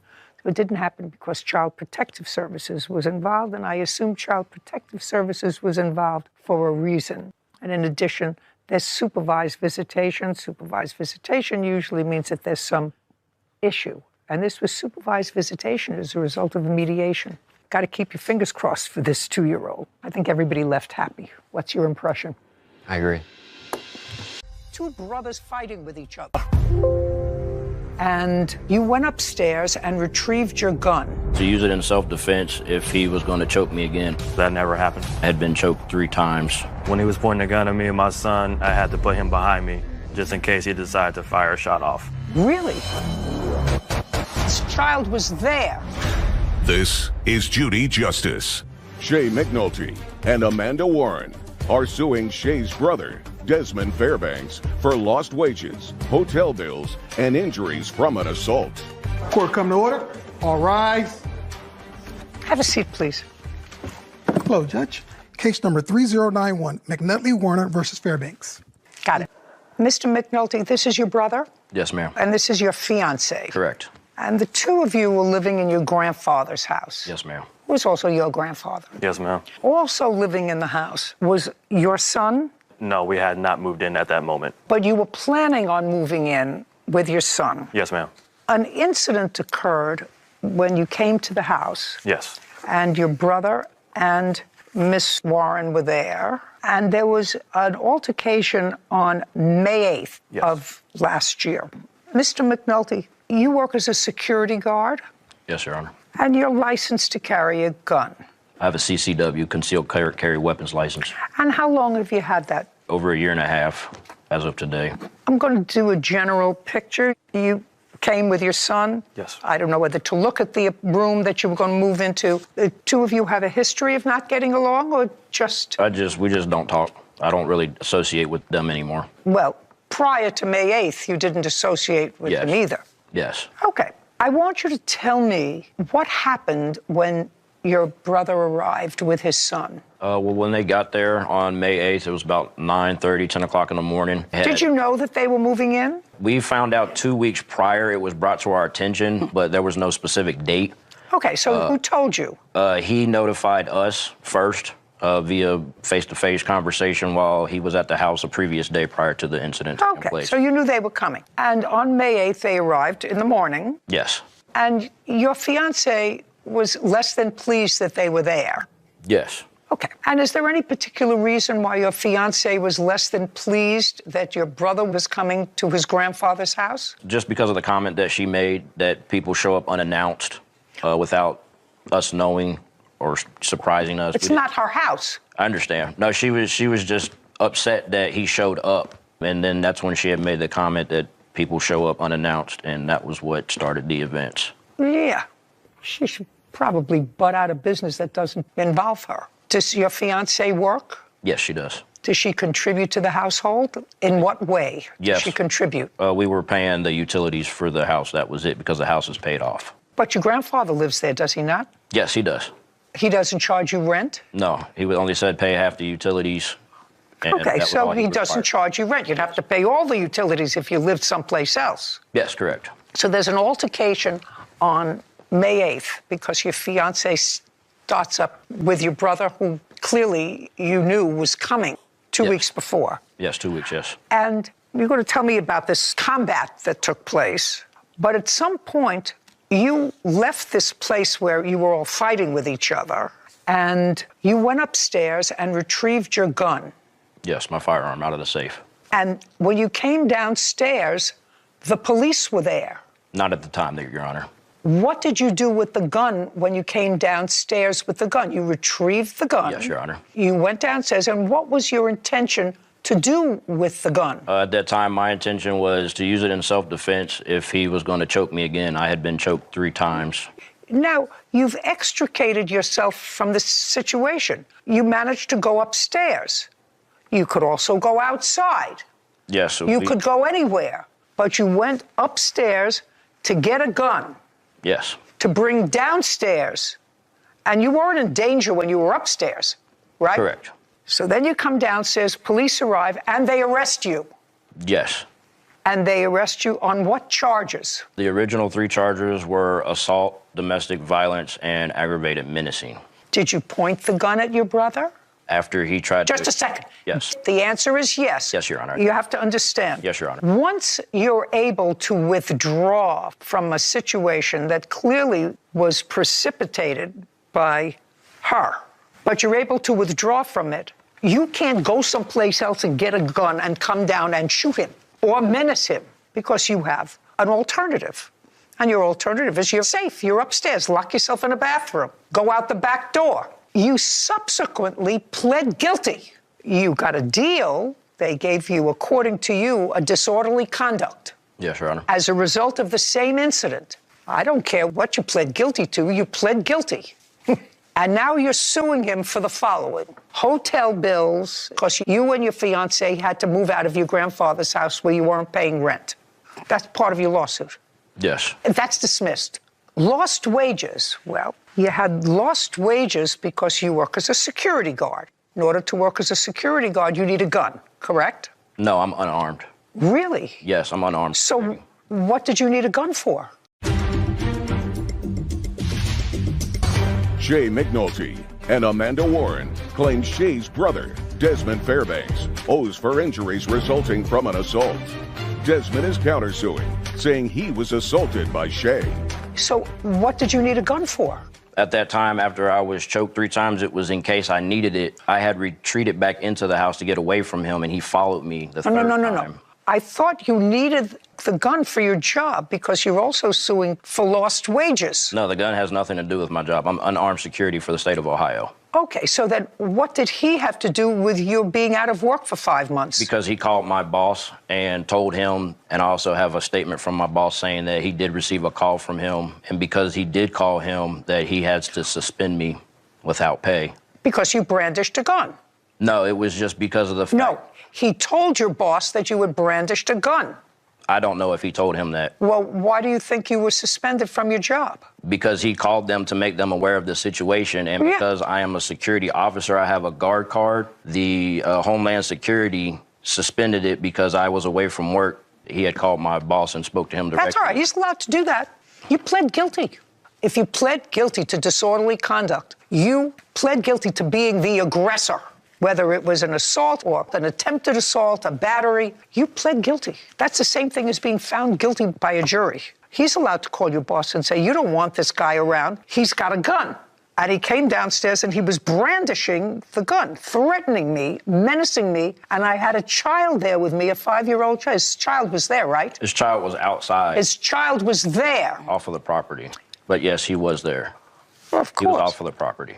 What do you mean off the property? He was in somebody else's house? No, he was outside sitting on a tailgate on the street in the truck, in the back of the truck bed. He wasn't on the property when this incident happened. He wasn't around to... You mean he was alone, by himself? Yes. Out there, 5 years old? Yes. Is that correct? No, Your Honor, that's not correct. When he was pointing a gun at me and my son, I had to put him behind me just in case he decided to fire a shot off. Where were you when he pointed the gun? On our back porch steps. Outside? Yes, ma'am. Were you both on the back porch? Myself, my son, him, and Amanda were all on the back steps at that moment. He had the gun. Okay, so he's allowed to call your boss.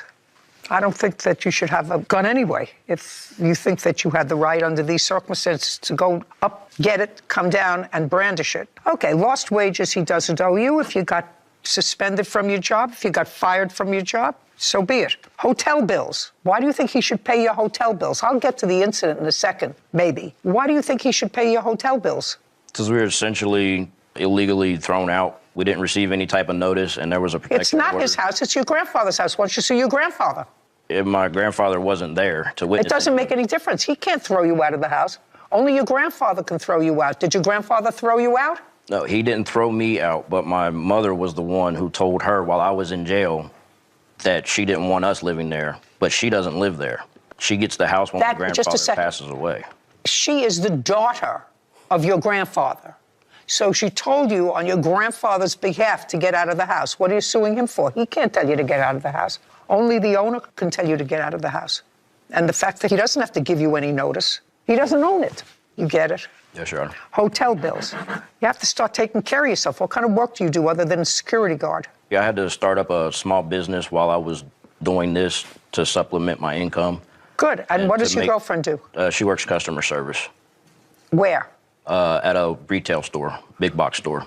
Okay, so you have enough money to pay rent someplace, to go find someplace, pay rent, and live like two adults. How old are you? I'm 36, Your Honor. And you? 36. Well, then, live like grown-ups. Don't live in your grandfather's house. Go pay rent. We moved there to help his grandfather because he's 86 years old. He needed help around the house. Well, evidently not anymore. He just asked us to move in. I moved her out of her house into his house, and we moved in. He just said that... When? How long? This was February 12th of 2023. Okay, so you moved in February. We were there and you for a told total to of leave. 3 months. What? We were there for, I believe, a total of 3 months, from February to May. Okay, so you have to find yourself a place to live. Actual damages for assault. Now, you pled guilty, so I'm not interested in whatever assault took place. You pled guilty to being the aggressor in this incident. Are you claiming that you were assaulted as a result of this? Yes, ma'am. Okay, so now tell me exactly in your words how the defendant assaulted you. He had Mr. McNulty in a chokehold. Just a second. That's not how it started. It started because you said to him... I made a comment under my breath. People like to show up unannounced. He didn't like what I had to say. What did he say to you? He got in my face and said, "What did you say? What the hell did you say? I want to hear what you have to say." And that's when Mr. McNulty stepped in between us, put his arms out and said, "Hey, don't talk to her like that. Just go in the house. Just go in the house. She wasn't talking to you." You were talking to him. You were talking to him. Not directly. Not directly. You were nasty. But at that point, Mr. Fairbanks pushed him down the step. They got into a physical altercation. When you said that your fiancé separated you, explain to me exactly how that happened. So Mr. Fairbanks was standing in front of me. Mr. McNulty jumped in between us and put his arms out and said, "Hey, that's enough. Don't talk to her like that." Okay, put his hands out. Didn't touch anybody. No. Okay, and then what happened? And then Mr. Fairbanks laid his hands on Mr. McNulty first and pushed him down the step. Is that correct? No, Your Honor, it's not correct. Okay, we're not talking about his assault, okay? He pled guilty to whatever happened that day. I want to hear how he assaulted you. I'm getting to that. Well, get there. So he had attacked Mr. McNulty from behind and got him in a chokehold, kind of blindsided him. So at that point, I was like, okay, what do I do? I had to pull Mr. Fairbanks off of Mr. McNulty. How did you do that? I was on the phone with 911, kind of got my arm around him. Got your arm around his what? His face. I was trying to pull him off of Mr. McNulty. Use your fiancé as an example of how you tried to pull him off. Show me on him. So he was on top of Mr. McNulty. He had his back to me. So I, came up and tried to pull him off. You put your arm around his neck? Not his neck. On his what? Like right here, right in this area. I didn't put it around his neck. Okay. At that point, he turned around, pushed me in the face, and pushed me down the back porch stairs. And? Which resulted in me going to the hospital. I was 8 months out of an ACL reconstruction at that point. And when I hit the ground, the impact from hitting the ground damaged that knee that I had just had fixed. Did you put your hands on him first? Shay McNulty and Amanda Warren are accusing Shay's brother, Desmond Fairbanks, of owing for injuries resulting from an assault. Desmond is countersuing, claiming he was the one assaulted. Did you put your hands on him first? To pull him off. Yes. I don't care what you did. Did you put your hands on him first? He had two brothers fighting with each other. We're not fighting. He was choking him. Okay. And you put your hands on him first? To get him off, yes. Okay. And he pushed you off? He threw me down the stairs. Well, you got your hands around him. I want you to explain to me how he threw you down the stairs. He let go of Mr. McNulty, stood up, turned around, put his hand in my face, and threw me down the stairs. Okay. Now I'd like to see your hospital records. I have private insurance. No. Hospital records. This happened on May 8th, so I want to see your records from May 8th. That hospital record.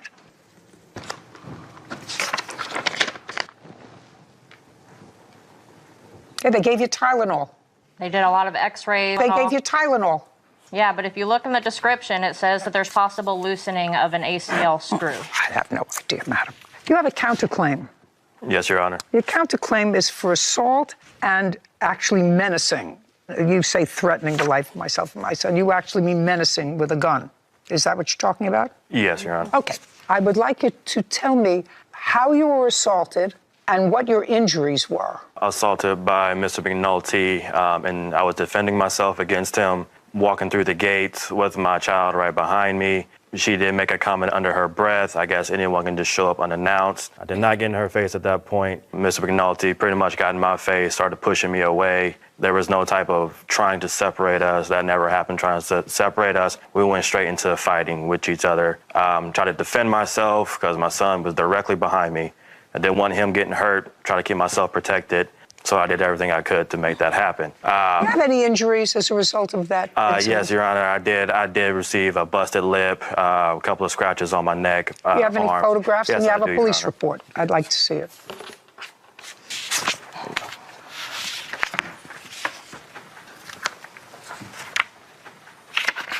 How did you get the busted lip?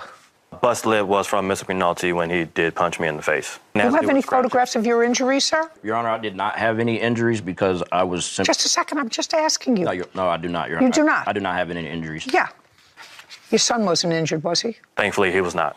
I did my best to keep him behind me as much as possible. Did you have to hire a lawyer, sir? Did you hire a lawyer to defend you in this proceeding, this criminal proceeding? Yes. Where you pled guilty? Yes, I did have a lawyer. Did you have a public defender or did you hire a lawyer? I had a personal lawyer. And how much did you pay him? It was free. I pay a membership for a gun lawyer. They protect you against gun thefts. It's a program for gun advocates. They hire a lawyer. You get up to a $50,000 bail if you go to jail and a firearm or something like that is involved. Who hit you? Physically punched me, Mr. McNulty. All the scratches came from Miss Warren. Are you still living at your grandfather's house? Yes, Your Honor, I am. Where does your mother live? My mother lives in her house. You live there with your son? My son comes and goes between me and his mother. How is your grandfather? Grandfather's doing pretty well.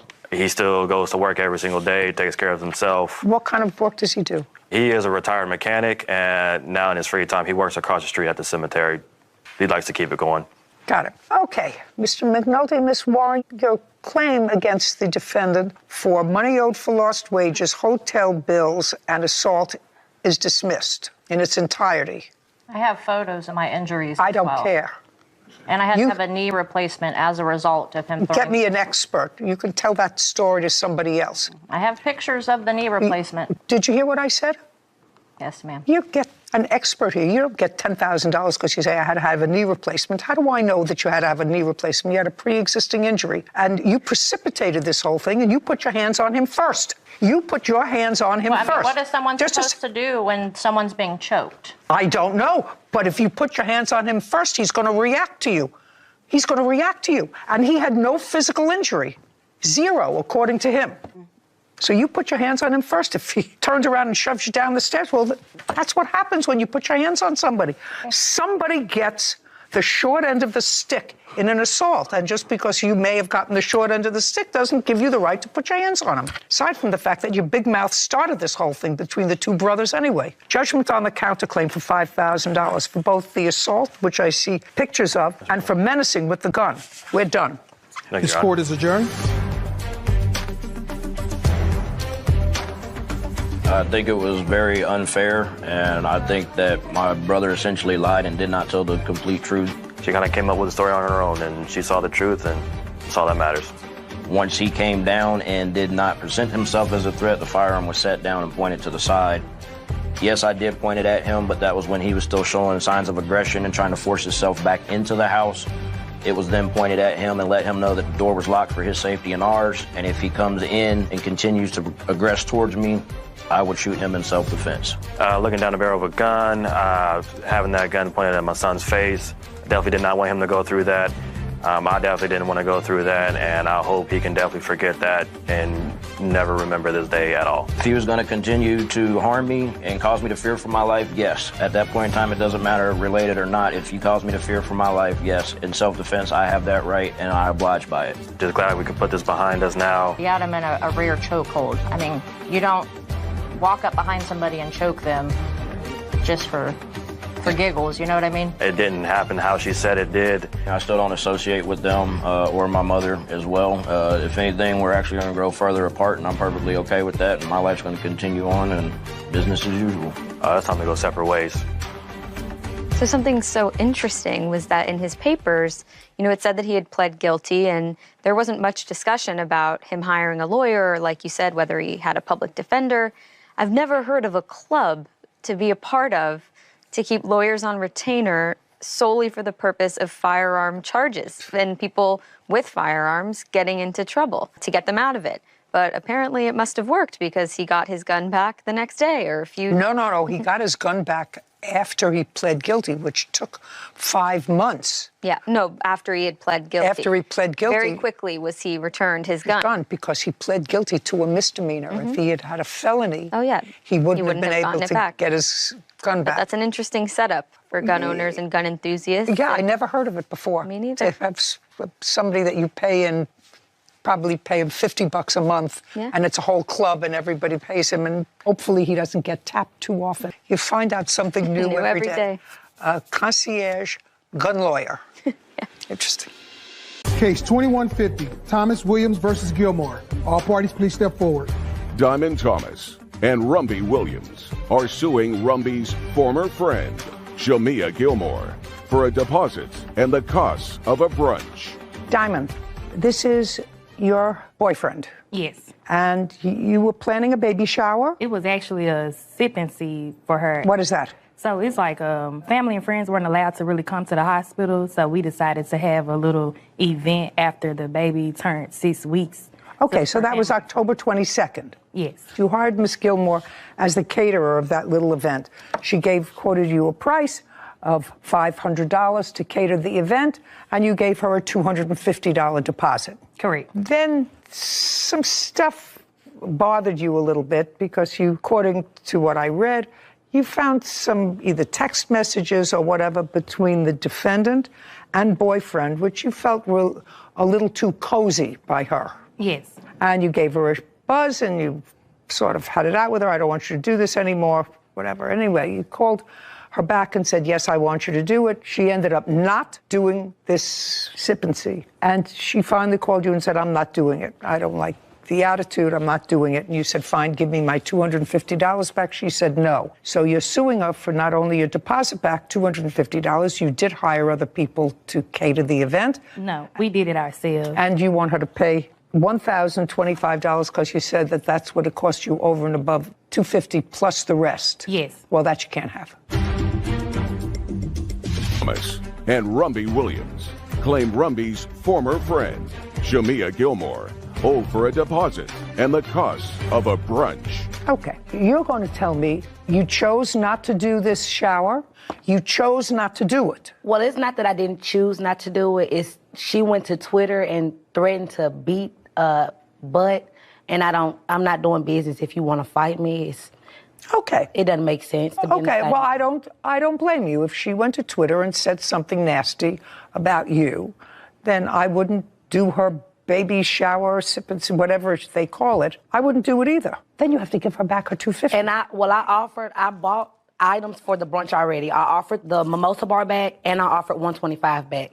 She wants the whole thing. If I already spent money out my pocket, there's no way you think I'm finna give you a whole $250. That doesn't make sense. Well, just a second. Okay, let me see what she wrote about you on Twitter. And also, Judge.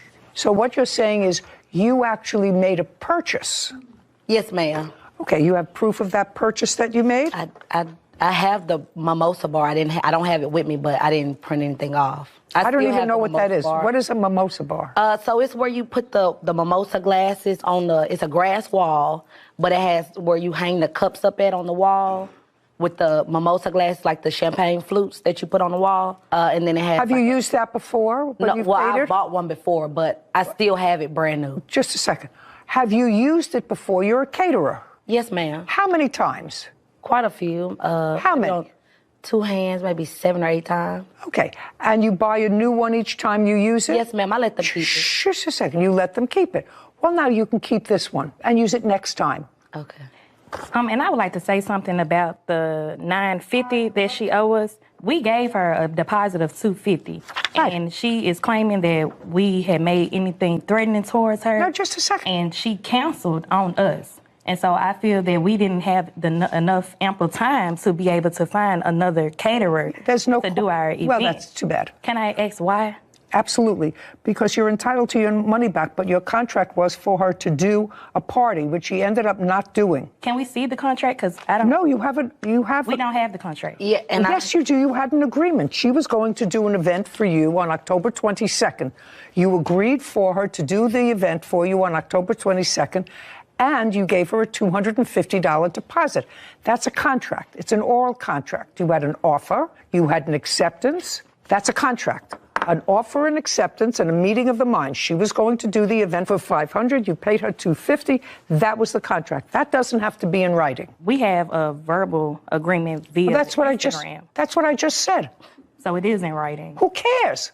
Well, it was the point that how are we supposed to be compensated for everything that we had to do after she canceled us? Well, you have to grow up. You have a baby. Yes. Right? Yes. Is this your only baby? Yes. Great, you have a baby. You have to grow up. I grew up so much, the old me would have beat out one of you. What is that? I'm not sure. Would you show this to the plaintiff? I'm just curious. She's going to give you back your $250 anyway. She chose not to do the event. What? I don't know what that is. I'm showing it to you. She gave me to show me something that you wrote. You want me to read it? No, I'm just asking you what it is. No, I'm just asking you if you were the author of that. Yes. And did you write it about? It was just a general statement. It wasn't about anybody in particular. That's why I didn't give that back. Direct it. The name. Very, very easy. Your baby nice? You happy with your baby? Yes. Very good. You have nothing to do with her anymore? No. Good. You have a mimosa wall? Use it for another event. Judgment for the plaintiff in the amount of $250. We're done here. Thank you very much. This court is adjourned. I don't agree with the judge's decision. I'm satisfied with the $250 and knowing that Shamia was wrong to keep our deposit after she canceled on us. It's just a lot of mess. I won't do business with them ever again. It is what it is. If she felt some type of way, that's on her. I'm going to keep on doing what I'm doing. We just won't ever do business with her again because she is very unprofessional, just like the tweet said. Do you know it's an exciting day when at my age you learn something new? We learn a lot of new things here. Learn a lot of new things here. So I've just about mastered the engagement party, the wedding, bar mitzvahs, bat mitzvahs, quinceañeras, christenings, baptisms, baby showers, if I haven't mentioned that, anniversary parties.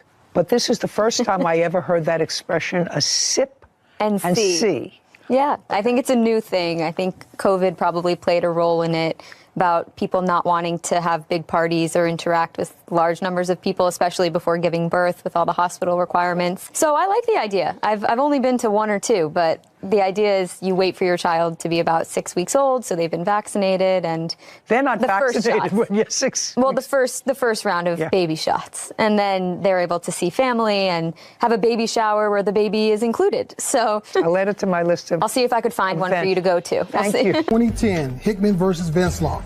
All parties, please step forward. Vanessa Hickman is suing her trainer, Dylan Vensloff, for an unpaid loan. Ms. Hickman, your case is relatively simple. You claim that you made a loan to the defendant, who was your personal trainer, when he said he was in a financial bind and he needed rent money, and he made the loan. And he paid some. His wife paid some. Correct. He made a couple of payments, but there is still a substantial balance. Correct. Mr. Vensloff said that this was not a loan, but prepayment for his training services, and that you sort of backed out of the training/nutrition program. So that's your problem. You lose your money. That's your defense, right? Yes. Just curious, before I get started with this case, how much do you get per hour for personal training? No, don't look over there. I want you to know that I know all about this. Everybody that I know except me has a personal trainer. I work out every day. I don't take instruction well, so I don't have a personal trainer.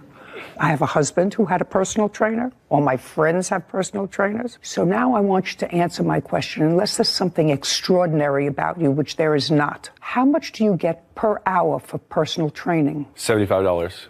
That's a reasonable figure. Just informational purposes. How much money did you take from Miss Hickman? How much money did I take? Yes, how much money did you take from me? I haven't decided what it's for, but money exchanged between you, she has proof of how much it was, and you. How much money? I believe it was $2,300. Is that right? Correct. And on what date did she give you $2,300? I believe sometime at the end of last year, or it was close to the beginning of this year, somewhere along that time. Date. November 22nd, 2021. And at that time, how long had you been training her? Since when? When did you start with her as a client? I think like the beginning of summer last year. So I'd say. Date?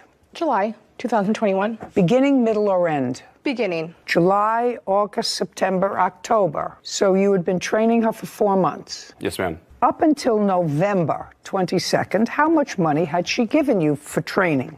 Did she pay you by the week? Did she pay you by the month? How did she pay you? Up front, first. Okay. Monthly. In July. Yep. Not yup. That's not yup. Yes, Yup ma'am. you say to your friends or to your wife. So in July, Yes. when you started, Yes. she gave you how much? 500. For the month of July. Yes, ma'am. The month of August, how much did she give you? 500. Is that correct? Correct. September, Same amount, ma'am. 500. October, Same amount. November, Same amount. the beginning of November. Yeah. No, Well, not actually, yeah is not an answer. The beginning of November, did she give you $500? No, because that's when we had the agreement. No. Don't give me agreement nonsense. The beginning of July, she gave you $500. Yep. Beginning of August, Yep. she gave you $500. Beginning of September, Yes. she gave you $500. The beginning of October, she gave you $500. How much did she give you in the beginning of November? This $2,300 was not paid until November 22nd. How much did she give you the beginning of November? Then it must have been $500. Is that correct? So now she has given you $2,500 Yes, ma'am. for 5 months. She's given you $2,500. Yes, ma'am. Great. Now I want you to tell me what happened in November after you gave him the $2,500. So we agreed to $100 monthly payments. This is in November? November, after we signed the agreement. What agreement? The agreement was that... No, I want to see the agreement. Don't tell me what it Absolutely. was. I'd like to see it.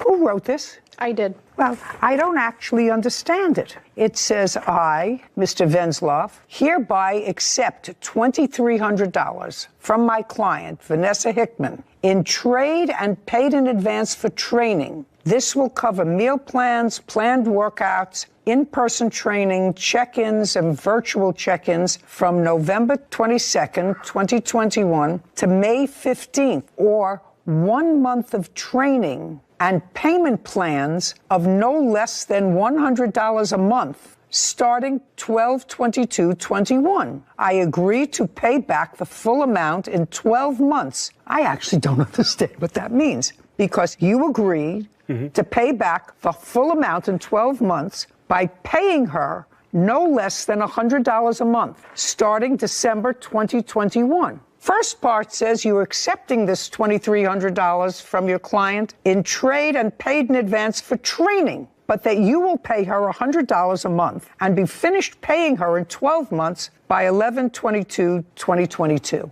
Okay. So you wrote this up. Yes. I don't understand it because it doesn't make sense. Of course. So there had to be a reason why you picked this $2,300. He's been training you July, August, September, October, and November. You paid him $500 each month, or about $120 a week. And all of a sudden, there's a $2,300. What is there something that I said funny? All of a sudden, there's $2,300. Tell me how the $2,300 came about. So over the course of those months, we became good friends. I see him 3 times a week. We get to know each other, talk, open up, and we're very friendly with each other. He opened up about me about having financial hardships. No, he'd opened up. He said to you. Yeah, he said to me, I need to borrow $2,300. And you said to him? Why can't you ask anybody else? And he said to you? His girlfriend's father, if he were to ask him, he would pry and find out that he was addicted to cocaine. That's what he told you? Correct. And what did you say to him? Oh, okay. So if I give you this money, we're going to write an agreement to cover me in case you don't pay me back. And what did he say? Okay. And that day on November 22nd, we wrote out the agreement. You wrote the agreement? Absolutely. I wrote it down, and he gave me a photo of his driver's license that day. And you have a copy of that driver's license? I do have a photo on my phone, yes. I'd like to see it. Of course. Claims her trainer, Dylan Venzloff, owes for an unpaid loan. Dylan says it was a trade agreement and not a loan. Okay. Mr. Venzloff, understanding what I said to you before, that everybody that I know has a trainer. Everybody, except me. Nobody that I know has the driver's license of their trainer. Nobody. And I'm very old. Now, can you give me a logical reason why the plaintiff would have a copy of your driver's license in her phone? To make sure that the trade agreement stays. What's the trade agreement? The trade agreement was that she was going to give me the money, and I was going to... Just a second. Let's go back for a second. Yeah, no problem. So what she says, in part, was accurate. Is that what you're telling me? In part. That you became friends, you would talk to her, you had a girlfriend, you knew he had a girlfriend. Correct. You asked her for money. Yes, ma'am. Different amount of money because you were in financial difficulty. Yes, ma'am. And that she asked you, why couldn't you ask your girlfriend's father? Because she evidently knew that based upon the fact that you were friends, that you're the wife, girlfriend, whatever, your father has money? Yes. Okay. Why couldn't you ask the girlfriend's father, right? Yes. She asked you that question? Yes. And did you say to her, because I didn't want him to pry? Yes. Because I have a cocaine habit? Yes, ma'am. Okay. And so she gave you the $2,300? Yep. Not yup. Yes, ma'am. Sorry. Perfect. And that was on the 22nd of November of last year. After she gave you that money, and you were supposed to, according to this agreement, make $100 a month payments to her. That would that's what it says. Yeah, if I was unavailable. No, it doesn't say, there's nothing here that says unavailable. Well, it's actually... There's nothing, that's why I don't understand this agreement. Yeah. You see, not yet. That's why I don't understand this agreement, because one talks about training and workouts, and one talks about you agreeing to pay her back within 12 months at no less than $100 a month. So it doesn't make any sense. So now I have to figure out what it was that really happened. Do you understand? Yes, ma'am. Okay. So this paper Yeah. says something about $100 a month. Now, did you ever give her $100 a month? Yes, for a month. In what months did you give her $100 a month? I think it was the first 3 months. And you gave it to her how? Via Venmo. Did he give you the first 3 months? He gave me the last 2 months, and his wife paid me the first month. That would be you? Yes. Stand up, please. Tell me your last name. Venzloff. When did you find out that your husband had taken money from the plaintiff? When she had sent me a message on Instagram asking for me to send her money that he was late on a payment. And that was in what month? I believe mid-January she messaged me. January of 2022. Correct. And up until that time, your husband had not told you that he took money from the plaintiff. That's an easy question. I don't believe so, no. He had not. Well, that's what it sounded like. You didn't know about it because the first you heard about it was when she sent you a message. So he had not told you that he took money from her before. Now, when you found out, you confronted him about this, did you take money from the plaintiff? I did. And what did he tell you? He told me that he had to pay for rent that month. Were you living together? We were already married. Were you working? I was. So you were working, and he was working. He was making money. So if you're the wife, you say, what do you mean? We need money for rent. I'm working. You're working. What's it all about? Did you know he had a drug problem? That was when I found out. Okay. Well, that's a fair question. I like the honesty. Did you have discussions with him about that? Yes. Did he go into rehab? Yes. Great. When did he go into rehab? He went for a week in December into a detox, and then he went for a month this last June, I believe. Because he had a relapse? Yes. How long was it in June? 30 days. During December and June, had he ever been arrested? No. So he did this voluntarily? Yes. Good for you. Thank you. Take a breath. All fine. Your husband owes her $1,800. That's what she's suing for. That's what he owes her. He knows he owes her that money. She was doing a good thing. She was being kind to him. And probably, ultimately, if he stays clean, saved his life. Mm-hmm. Reasonable, because but for that, you wouldn't have found out. You wouldn't have forced him to take some action. Is that what happened? Yes. Do you have a drug problem? I don't know. Does your father still not like him? They're best friends. They're best friends? Yes. Interesting. I'm absolutely shocked. Judgment for the plaintiff in the amount of $1,800. We're finished. This court is adjourned. I thought that she handled it very well. I didn't need to go over all the details. She did that all for me. Honestly, it was a trade agreement, which it clearly states in the first part, so I had the entire year. I don't think that he could have sent me the payments. I had to keep To either pay her back or train her, and she served me before the contract was even up. crying and messaging him for it. I think court was where it needed to be settled. All she wanted was the money back, but I told her I was completely available. Then she moved out of the area. He's a great trainer, absolutely amazing trainer, hands down. Borrowing money, not the smartest decision. Well, I think he could have handled the situation differently, but I think he was trying to do his best to get us out of a sticky situation. You know, I think it's about time to find someone else. I remember my law school days, Sarah. Not clearly, but I remember my law school days. And you know how important it is, I always say you should have a writing. But you're supposed to have a writing that's clear. And I know that there's a rule of law that if a contract or an agreement is ambiguous, that a third party can't figure out, fact finder can't figure out what the intent of the parties was. Was it a training agreement, which is what he said, which is a lot of baloney? Was it a loan? That you're allowed to go beyond that contract. So your experience in law school is much closer. I did just study this. So it's true that if a fully integrated agreement, meaning that it's clear, the meeting of the minds between parties is clear to a third-party fact finder, then usually outside evidence is not allowed because you clearly have what the meeting of the minds of the parties was. However, in a case like this, when it's more ambiguous or the terms are ambiguous or you're not quite clear what the meeting of the minds was for, a loan, like you said, or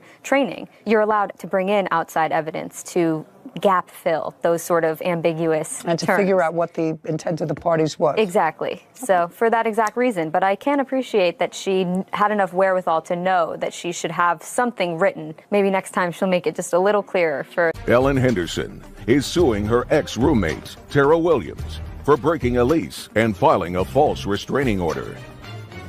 Court come to order. All rise. Have a seat, please. Hello, Judge. Case number 2023, Henderson versus Williams. Thank you. You're welcome. Miss Henderson, you and your kids and Miss Williams and her kids decided to rent a house together. Yes. And when was that initially? We moved in January 21st of 2021. How large a house was it? 5-bedroom. And who moved in with you? Me, my 2 children, Tara, her 3 children, and... The third roommate? Yes. What was your share of the rent? The share of the rent. Yours? $14.95. And yours? We paid, me and her split it, and then took cash from... The third roommate? Yes. So $14.95 too. And you lived there for a year. What I gather is sort of towards the end of the year, things were getting a little testy between the two of you, either because of you or because of the kids. You had children, and things weren't working out, so that both of you were not real happy with each other. That be a fair statement? Yes. It started earlier in 2021. I'm sure, but at the time that the lease was up, you both weren't really happy with each other. And according to your complaint, she left, you were stuck paying the rent, and she had signed a renewal of the lease, and you want her to pay her portion of the rent until you found a new roommate, which you actually found a new roommate several months later. The defendant says she told you that she was contemplating living with you for another year, that her speculation that you went into her room and took a signed copy of the lease and gave it to the rental agent or whoever it was. It would have been in the kitchen in my area where my papers were. Whatever. Yeah. And it was never her intention to sign a second lease. Your lease was up in January of 2022. Yes. The defendant was away for a period of time. When was the defendant away? Just prior to January of 2022. She went to Hawaii for a week. When? I think she left on January 8th, give or take a day, I don't remember. And did you return the signed copies of the lease to the landlord? No, they were turned in December. By both of you? For the lease renewal, all 3 of us re-signed in December. And I have a copy of that. What I'm asking you is, were they turned in, because that's very easy to verify, were they all turned in before she went to Hawaii? Yes. Okay. I'll see what you have.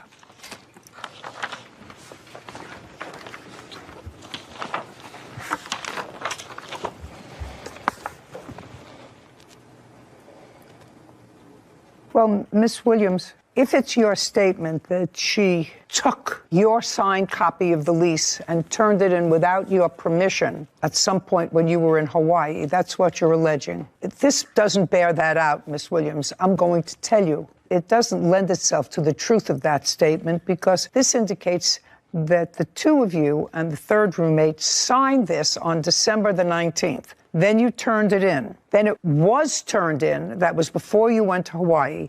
The landlord signed it on December 20th, which means that if the landlord signed it on December 20th, he signed it before you went to Hawaii, which means she couldn't have stolen your copy of the lease. Right. Do you understand? Yeah, no, I'm not stating I was in Hawaii when she turned it in. I left for Hawaii January 8th through the 18th. I understand that. Okay. I was unaware. When our lease was up for renewal, we weren't getting along, and I was on the fence about spending another year with Ellen. In December, we received a copy of the lease renewal. I felt pressured into signing it, but then we told Ellen we needed more time, just you. I had to leave town. Well, I don't know, you don't have any witness here because you say I had to leave town, so I decided to hold on to the lease until I returned. Where did you go? I went to Hawaii. Well, that was in January. Yes. Well, but the landlord got a copy of the signed agreement December 20th. I didn't know it was turned in. Oh, well, I didn't receive an I email. don't know whether it was turned in or not. So I emailed Rentcon, and I have messages stating it was received from Ellen. Okay. I'll see what you have. Okay.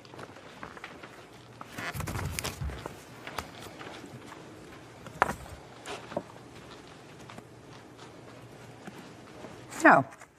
This doesn't say that at all. Lease renewal was signed by all three tenants. Correct. Lease was signed by all three tenants, and it was received before you went to Hawaii on the 20th of December. Okay. Easy. You moved out in February? January 31st of 22. When was the first lease up? The 22nd of January 22. So you stayed on after the lease was up? Yes. Why? I wasn't completely moved out yet. I was in Hawaii. I had reached out to Rincon about paying extra to pay the extra few days. No. Okay. And when did you get a new roommate? Ellen Henderson claims her ex-roommate, Tara Williams, broke their lease and filed a false restraining order against her. Tara is countersuing for a security deposit, utilities, and damaged property. Okay. When did you get a new roommate? She moved in April 18th. Did she pay January's rent? Yes. So you're talking about February and March. February, March, and then prorated April. Well, February and March, $14.95, $29.90. Okay. The next part of your case involves filing for a false restraining order. Did you file a restraining order, Miss Williams, against Miss Henderson? Yes. I'd like to see what it says. No, don't give me that whole thing. Your application for a restraining order, I'd like to see what your application for... Don't hand them that whole thing. I said I'd like to see what your application for a restraining order said.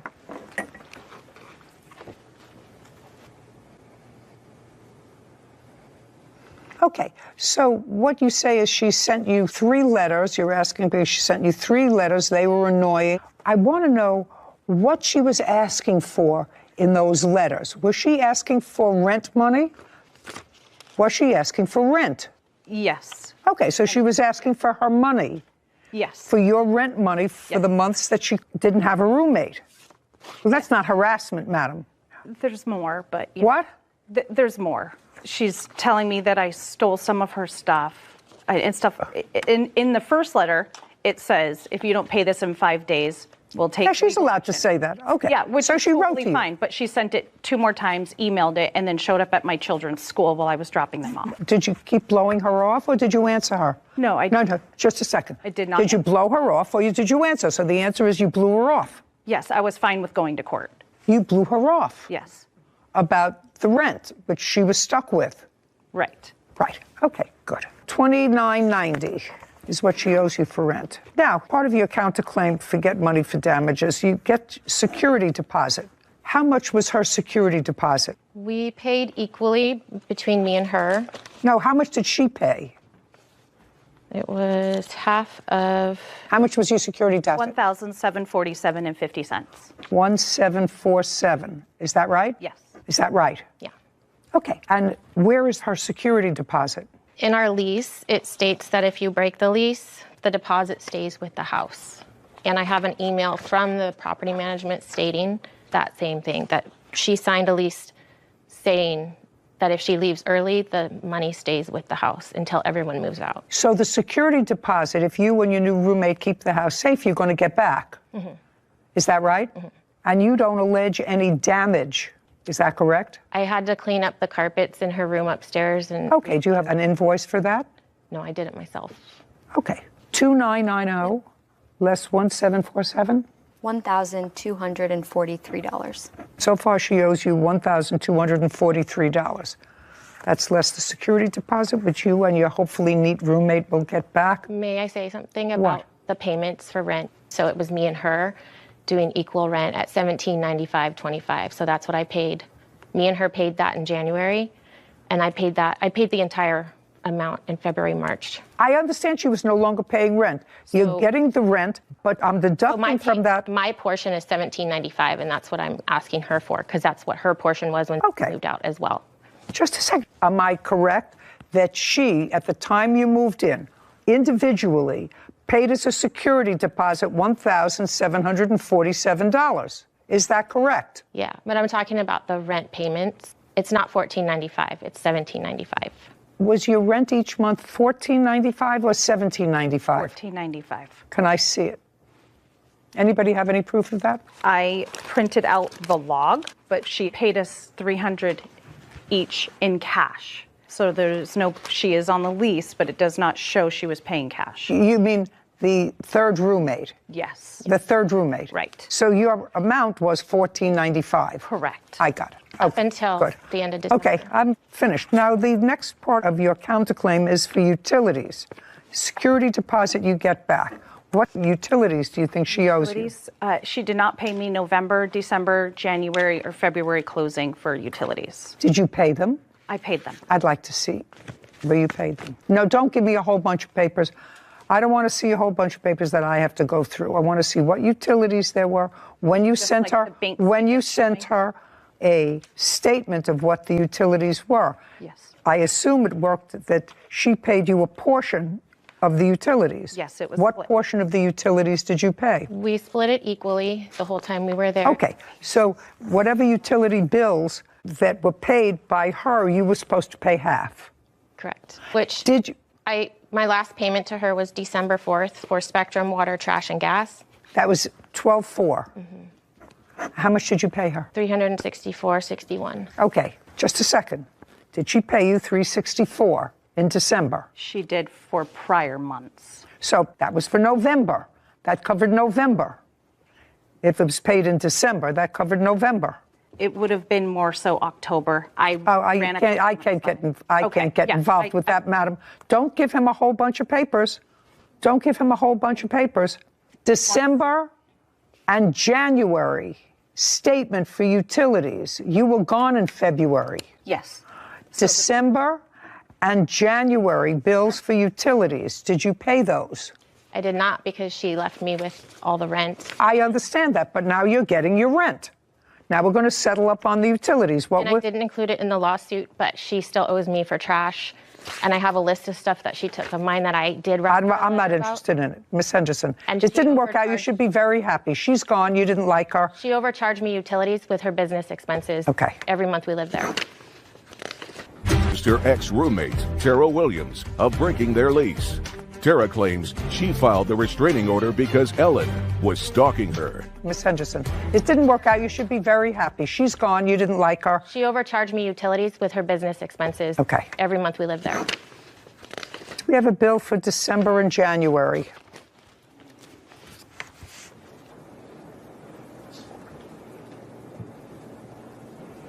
If there's anything here that's not December and January, I'm dismissing that part of your claim. And I already have a bill that's dated April of 2022. Right, that was for January and February water. That's $390. Billing date 4/14. No. It was. No. I want you, because I'm losing my patience slowly. Please read out the bills, the total bills for December and January only. Sarah, get ready. Can it go till February 1st? Yes. Okay. By the way, while she's looking for that, did you go to her kid's school? I served her a letter of default and a cease and desist letter in the parking lot of her school, kids' school. Because she didn't pick up a letter from the mailbox. She knew it was coming from me. and I had to go back to the mailbox and get it after a month. Okay. And I didn't know where she lived. I didn't know how else to reach her. Okay. Did you come in contact with her on the 25th of May in a pedestrian car incident? Not that I recall. About 1 minute to 8 in the morning. Who drives a white minivan? Me. What was the date? May 25th. Oh, yeah, that was her kid's school.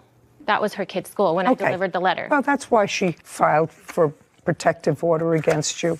Not unreasonable. It was dismissed after a hearing, or it was just dismissed? It was dismissed after a hearing. Yeah. Part of your claim for filing a false restraining order is dismissed. I could actually see why you would get frightened if somebody went to your kid's school to serve you papers. Okay, what are the bills for utilities? Can I just say something? Sure. I had to give her those letters in order to file for small claims. Okay. I had tried to mail it, and she didn't go to the post office. I got it. Could we have the utilities? Which utility and what is it? You should have all this together for me and not make it difficult. Okay. This is why you were coming. Don't read out the numbers, what the utility is for what month and the amount. So water, $257.94. Water for February was $132.09. For 12/03 bill date for electricity was $167. What date? 12/20. That's December. Yes, but that was for November. I thought we were doing December, January. For December, but you wouldn't have gotten December's bill in December. You would have gotten it in January. It was prepared 12/03. Right, but that's dealt with November. It was prepared 12/03. They're not prorated. Come on, let's go. Okay, 2/04. This was prepared for electricity, $74.72. Okay. This one was for the date that I ended of 1/28 to 2/01. It was $12.78 for Edison electricity. Let's move on. And then this is gas for 12/29 to 1/27. It was $37.04. And then the ending charges was $5.72. Got it? Yes. $5.72. I can't believe it. Okay, would you add those up? Yeah. And your arrangement with her, Miss Henderson, was that you each paid half of the utilities. Is that right? Yeah. Can I say something about that too? Back in April or May of 2021, I went to her to speak and ask about me paying less for water, gas, and electric because she brought all of her Airbnb laundry. She has a cleaning business. And our washers and dryers were going constantly. And? And she didn't meet me halfway, so I was stuck paying half. Fine. I have the total whenever you're ready. $507.51. Divide it by 2. $254. $1,243 less $254. $1,243 is what she's owed now, less the security deposit. I love this case. Couldn't be more excited about it. $989. Judgment for the plaintiff, $989. Your Honor, I had finished. Thank you very much. We're done. Court is adjourned. Thank you.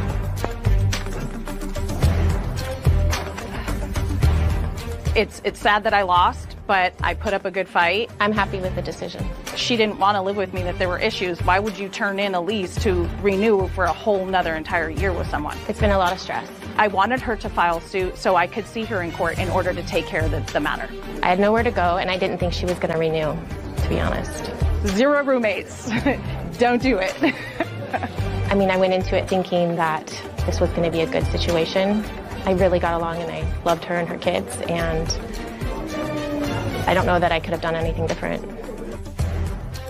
So the new phenomenon that I've seen over this past generation, for as long as I've been in this business, is because of the economy, people having to live together that are neither in love with each other or related to each other. And I actually think, Sarah, that's such a very hard thing to do. Mm-hmm. You know, this isn't the first case that we've had that involved adults and their kids having to, for financial reasons, move in with each other. I think I've always said, and I don't know how you feel about this, that I'd rather live in a shoebox alone than with strangers in more comfortable surroundings. Sure. I think that's a tough call that a lot of people are having to make nowadays with the cost of living and inflation. Young people. 2 single mothers trying to live together with their children to give them a home environment. So it's a risk that you take when you don't know the other person. Even when you do know them, we see family members fighting all the time. So I think it's a double-edged sword. Yeah, I don't know. It's unfortunate. It's unfortunate that people have to make those kinds of choices for happiness. Shouldn't create that kind of stress. I think the best thing you can do is have a concrete contract to fall back on for if something like this happens, because it's a very stressful situation. Yeah, but nobody wants to take that risk.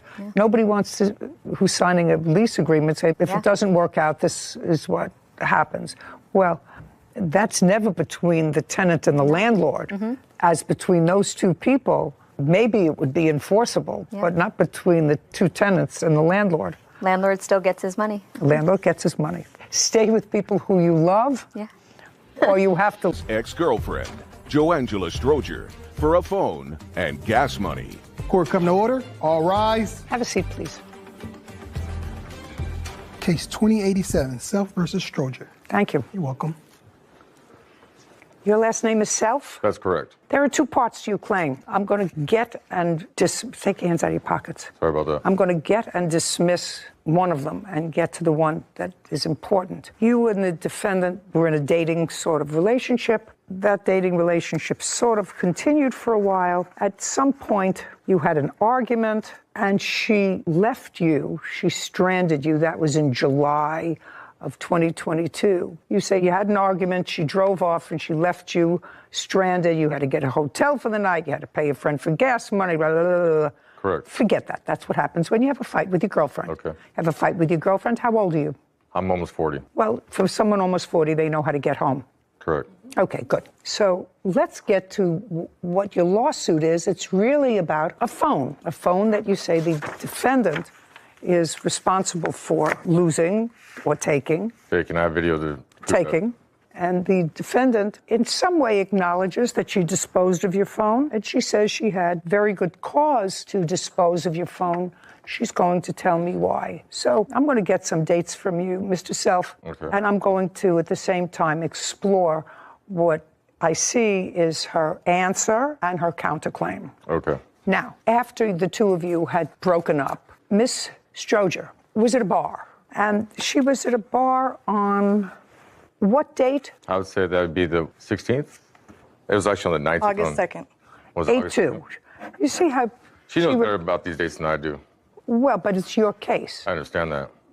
So let's say she's right, that it happened on August 2nd. Okay. And at that time, the two of you were no longer dating or a couple. Yes. And you were going to a bar. And when you got there, was the defendant there? Not that I was aware of at the particular time. You didn't see her? I didn't see her, no. What time did you get to the bar? I'd say about 4 or 5. Anybody else at the bar? There's quite a bit of people there, to be honest. How many people?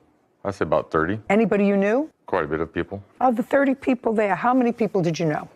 I'd say at least 10. But you indicate when you got there, you did not see the defendant. No, I wasn't paying attention to her at the particular time. Well, you say that there were 30 people in the bar, Correct. 10 of whom you knew, so you knew some people, and this was a former girlfriend of yours with whom you had been close association and intimate, right? Correct. And you didn't see her. Well, they have a back patio, and then they also have the indoors and everything like that. And then they have a front area, too, as well, so. Tell me, Mr. Self, when did you, in fact, see her? It's when she was doing the bowling. And that was a little bit later on when I was playing pool. About what time was that? I don't know, probably like 7 or 8. So you had been in the bar for between 3 and 4 hours? Yes. Okay, so now you're at the bar for 3 or 4 hours. And are your friends there, these 10 people that you knew? Yes. Now, I'm going to go back a little bit to the breakup that you two had. Gotcha. Was it a mutual breakup? So what ended up happening and everything, that we had a disagreement on the 23rd in Norco, and she left me stranded there, so I had to get another friend give me a ride back to my residence. I can't understand a word you're saying because you're speaking too fast. On the 23rd, Better. she left me at a barbecue and had a friend give me a ride back to Riverside, California. A friend who was at the barbecue? Yes, that's correct. Okay, so you were at a barbecue with her. That's correct. And that was how far away from where you were living in Riverside? I'd say about 20 minutes away. And your friend was at the barbecue, and after you had an argument with her, your friend took you home? Prior? No, not prior. Is that what you just said to me? In Norco, California, is when she left me at a barbecue. And then at the bar, or when we were down in Huntington Beach on the 30th, she left me. I have video that shows all that. All right. I asked you whether the breakup was acrimonious. So one time she left you at a barbecue Yes. where you knew somebody who drove you home. Correct. And you didn't stay in a motel, you didn't do anything else. Okay, good. And then she did it again. Yes. Is that what you're saying to me? Yes. And the second time was when?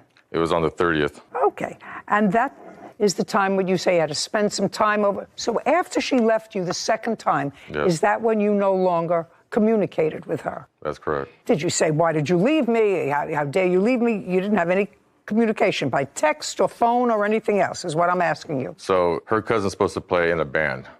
We showed up late. She was upset and distraught about showing up late. Who showed up late? We did, because I was with her. I just need a date of that. On the 30th. Sir. I have on the 30th. So she was upset that you showed up late, and? We showed up late to her cousin's thing. That's supposed to be at 2 o'clock.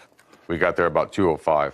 She's upset about that. When we were driving down the road, because we're trying to find parking, which everybody was around and everything, she was getting upset and getting angry with another driver, to the point where I had to pull the e-brake to stop the vehicle, as I thought she was going to run into it. And then what I tried to de-escalate the situation as much as possible. Mind you, there's 2 minors in the back. I would just like to know, was the breakup, I'm trying to figure out, was the breakup acrimonious or mutual on the 30th? Who broke up with whom? She left me. She left you there. That's correct. On the 30th. After she left you there on the 30th, did you have any communication with her? I was done with it. Just a second. So after the 30th, you didn't see her or communicate with her until you saw her on August 2nd, is what you're saying? Yes. I didn't see her again. Didn't see her again or communicate with her from the 30th of July until August 2nd, a few days later. Yes. Is that what you're saying? I believe so. I can look at my records right now to see, but I don't believe I gave her a call or anything like that. Okay. And when you saw her at the bar that you were in, you saw her later between 6 and 7. She was bowling. Mm-hmm. It's not an answer. The answer is yes. Yes. She was bowling. You were playing pool. Correct. And what this is about is your phone, which Yes. you're missing. So Yes. tell me about the phone, sir.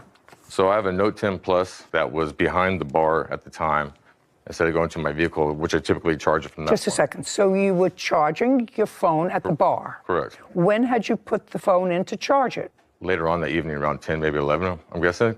10 or 11? I'm Just a second. 10 or 11. So. Because there's a few times I actually go in there, I charge it, then I use it for a little bit. Well, back but there. you saw it the last time.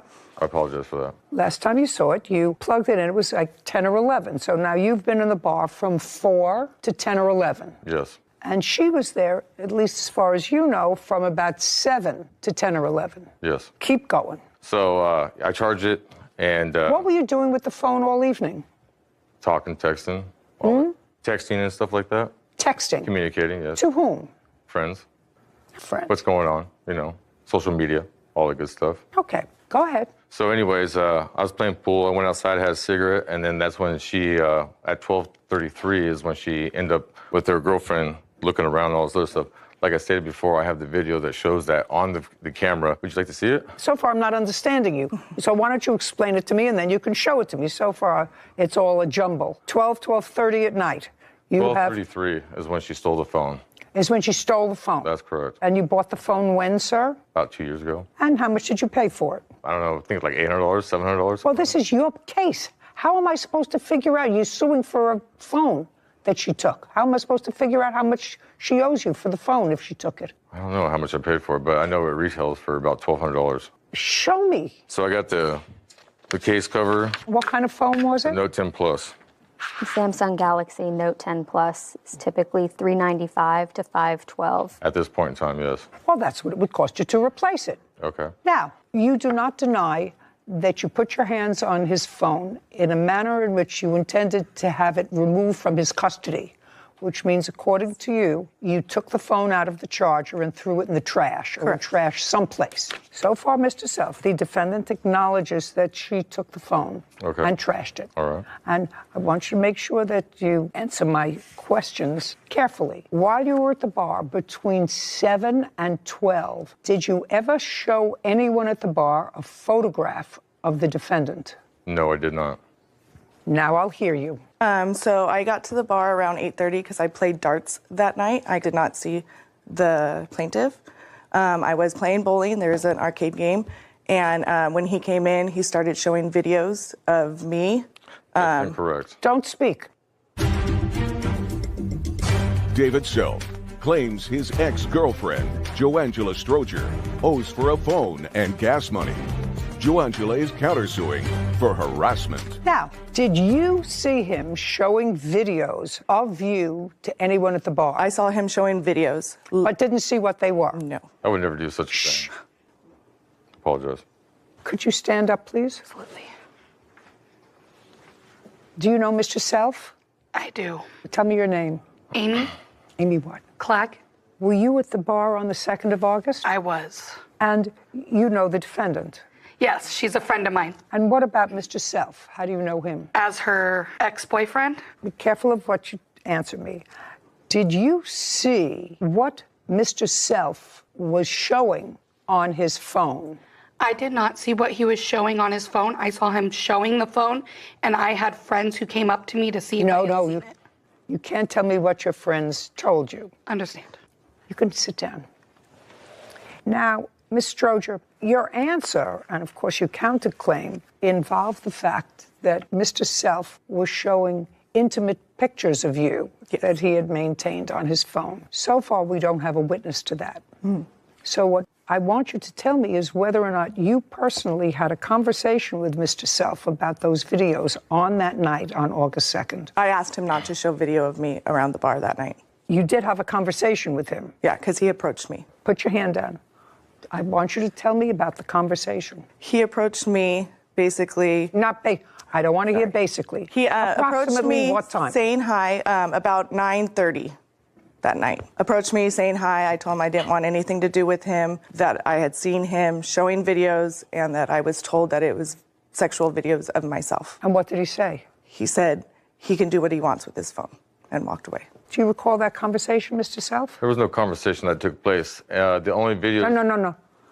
Slowly. There was no conversation, that took place about anything like that. What video I did have was her being irate over there in Huntington Beach. So if you'd like to see that too as well. No, I'd like to see the videos that she says that you have of her on your phone. I don't have any videos of her like that on my phone. Did you delete them? I don't have... Just a second. Oh, he has a new phone. Got it. He has... just dawned on me. He has a new phone. Well... I did have a letter stating that he did get the backup, and he's got all the videos again. Oh, I'd like to see that. I do have a backup. Once I... Just a second. Okay. He sent this to my boss at 1:30 in the morning. 2:43, sorry. Mr. Self, this was sent by you to her boss on the 9th of August. Okay. Would you tell me the purpose of sending this letter to her boss? She does very good at showing that she's a good person and all the other good stuff. No, I don't think... Listen to me. I don't necessarily think anything. Okay. I think any woman that allows photographs to be taken of her, intimate photographs that she would not want put on the... I'm speaking. Okay. I'm speaking that she would not want posted on the front page of a local newspaper. Correct. I think that that's foolish. Yeah. I do. And I know a lot of people do it. I do a shout out every once in a while and say that that's stupid to do. And I think certainly if you were showing those videos or those photographs to anyone at the bar because you were annoyed with her or whatever, you thought it was fun, I think that that's childish. Sad, maybe worse. What I want to know is, after this all happened, why you sent this email to her boss. Because the thing is this, that she is trying to pin me as a bad guy or something like that, is what she's really trying to do. She's trying to manipulate it to be on her side. She lies and manipulates all the time. And I've seen that because I was with her. I should know. Okay? The thing is this, I have the video of her over there in Huntington Beach being irate, unable to have a conversation. I don't care if she's irate, sir. Right now, she has no proof that you were showing videos of her at the bar that evening. Yes. You don't have that because that's your counterclaim. Mm-hmm. And if you don't have that, then I have to dismiss your counterclaim. But there's also harassment and stalking that he's been doing. Okay. I have to dismiss that part of your counterclaim, which is for revenge porn. Okay. Now, you're going to tell me about the stalking, and first I'll take a look at a police report. The police report, unfortunately... Just a second. If you don't have it... I have a restraining order, and the police... Just a second.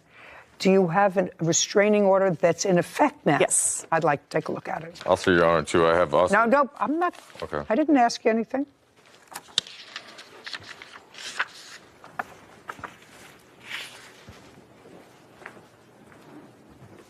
Were you at a hearing, Mr. Self, on this protective order? I never even got served papers at all for anything. I have proof of service. Was there a signature on it?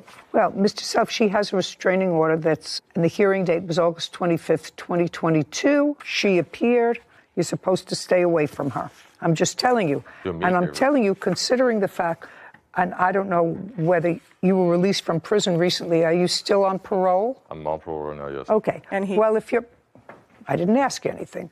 Well, if you're on parole, Mr. Self, and you say you weren't served with this restraining order, I would strongly advise, sir, that you retain counsel and question service. Yeah, I've contacted my probation officer. They're well aware of the situation. Don't tell me what they're aware of. I'm telling you that there is a protective order in place. Gotcha. And if you want to vacate that protective order because you question service of that protective order, you better do so. Okay. In the meantime, I suggest you stay very, very far away from her. He called me yesterday. I called you yesterday? Yes. Don't speak to her. Tell me what the conversation was yesterday. I was on my way to work and I didn't know the phone number. So I answered it and he said, please just give me a minute, and I hung up. Did you call her yesterday from that phone? There is a phone. Just a second. That would be a yes. Yes. Okay, and you know this situation is hostile. Yes. And you knew you were coming here today. That's correct. Would you tell me, please, why you called her yesterday? I didn't mean to call her by any means. I pocket dialed her. Well, if it butt called her or pocket dialed her, sir, that means that you were able to transfer all the information that you had on your old phone into your new phone, because after the experience that you had at the bar, there would be no reason for you to have her number in your phone. I know. Unless you just transferred. I got it right here. Well, if you got it, listen to me. If you got it right here, then it wasn't a butt call. So you can either butt call when, am I wrong about that? You know, I'm not technically sophisticated, but I do know this. I can't think into my phone. Now, maybe there is a phone that you can think into. I'd say, well, I have her number right here.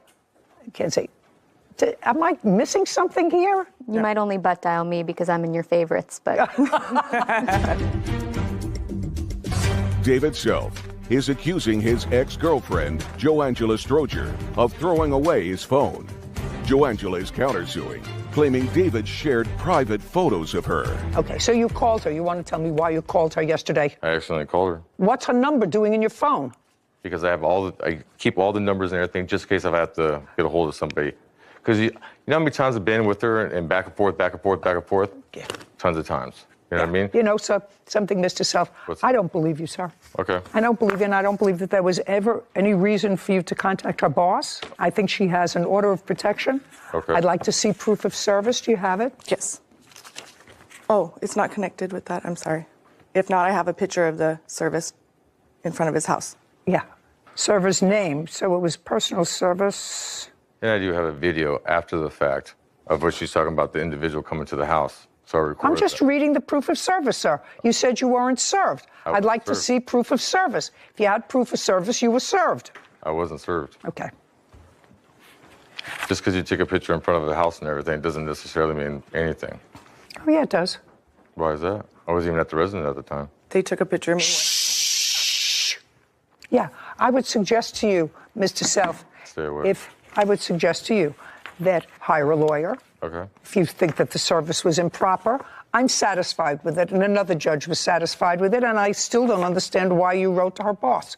Why you wrote to her boss afterwards. Any other communications? To my boss, yes. May I see it, please?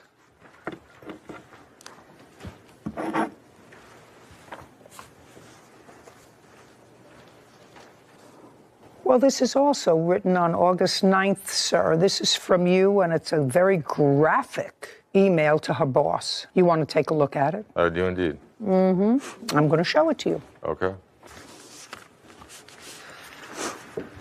Thank you.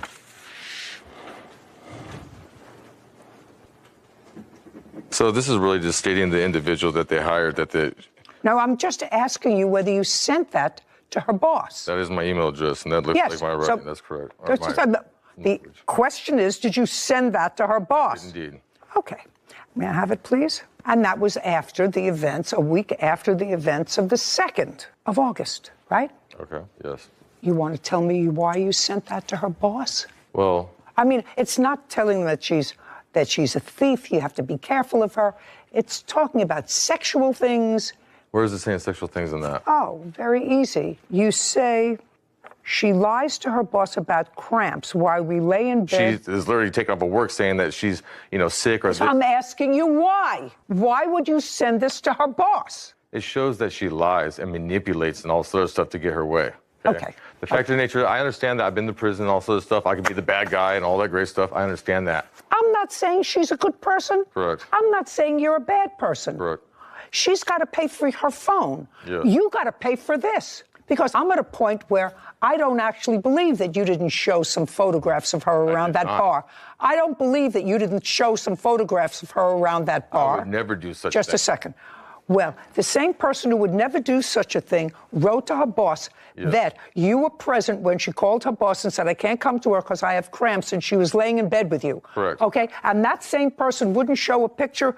No. Okay, good. On your counterclaim, I am awarding you $5,000 on your counterclaim. From that, I'm taking off the $500 because he had no right to trash his phone. There are alternatives. One of them is not trashing his phone. Therefore, ordering on the counterclaim a judgment for the defendant in the amount of $4,500. Plaintiff's case is dismissed. We're done. Thank you very much. Thank you, Your Honor. This court is adjourned.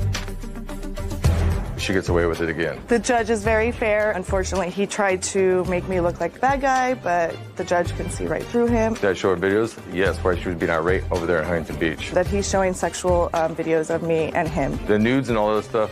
No. Why would I do something like that? I went black, and that's the only reason why I threw the phone in the trash in the first place, because I felt helpless. She sold me on this great person and everything, but come to find out, you know what, it's not what it is. I gotta just be more careful with their phone around.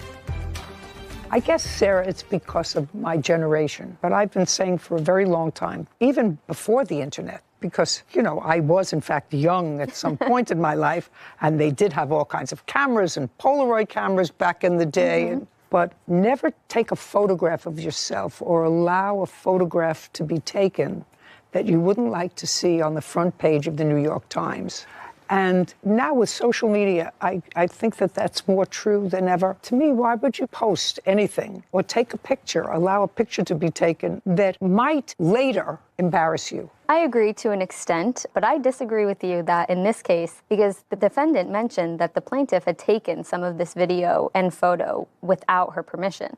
And I think that now it can get a little bit blurry as to, well, I didn't approve my photo taken. Obviously, a sexually explicit photo getting sent to your boss is not the intended purpose of that photo. I think whoever sends that photo, misdirecting the intention of the photo, is the one that should be held accountable, not the person that was sending it in for a purpose of a long-distance relationship. There's many reasons why now people might send photos that they wouldn't want plastered on the front page of the New York Times. But as the recipient of a photo like that, you're not supposed to republish it. You have a responsibility, if you care enough about that person, to keep its intended purpose private. I absolutely agree with you. But it is bad judgment, so I don't mind repeating at least my perspective, which is, if you don't want to see it out there. He's suing his former clients, Mary and Michael Rhodes, for unpaid demolition work. Court come to order. All rise. Have a seat, please. Hello, Judge. Case 2115, Attar versus Rose. Thank you. You're welcome. Mr. Attar, you were hired to do some, according to you, demolition work and other work at a property owned by Mr. and Mrs. Rhodes. You gave them an estimate for that work. I think the estimate was $11,500. Is that correct? Correct. And it was outlined what work you were supposed to do. You started that work, and according to you, at some point there was disagreement with either or both of the Rhodeses, and they stopped payment on a check that they gave you. Correct. And the check that they gave you was for $4,200. And then you stopped work for them. Yes, ma'am, we're finished. So you're suing them for the canceled check and for other unpaid work that you did that you didn't get paid for. Correct. Mr. and Mrs. Rhodes say that they were not satisfied with the quality of your work. It cost them $9,000 to both replace things that were stolen from their property by either you or members of your team, something which I don't think that you question that somebody from your team, not you, somebody from your team may have taken metal property of theirs that they didn't own. So let's go back. Mr. and Mrs. Rhodes, is this a new property to you, or is this a property that you owned for a while? It's a new property to us. That's what I thought. Yeah. So is it a private house? Yes, and we were remodeling it. Okay, when did you purchase it? We purchased in January of 2021. Is it a single-family residence? Yes. How much did you pay for it? $769,000. Describe the property to me. It's in northern Altaloma or Rancho Cucamonga. It's an acre property, has 2 levels on it, and a single-family ranch-style home on it right now. And what we asked him to do was demolition the lower half. Do you have a photograph? I do. I'd like to look at the photograph of what you wanted him to do.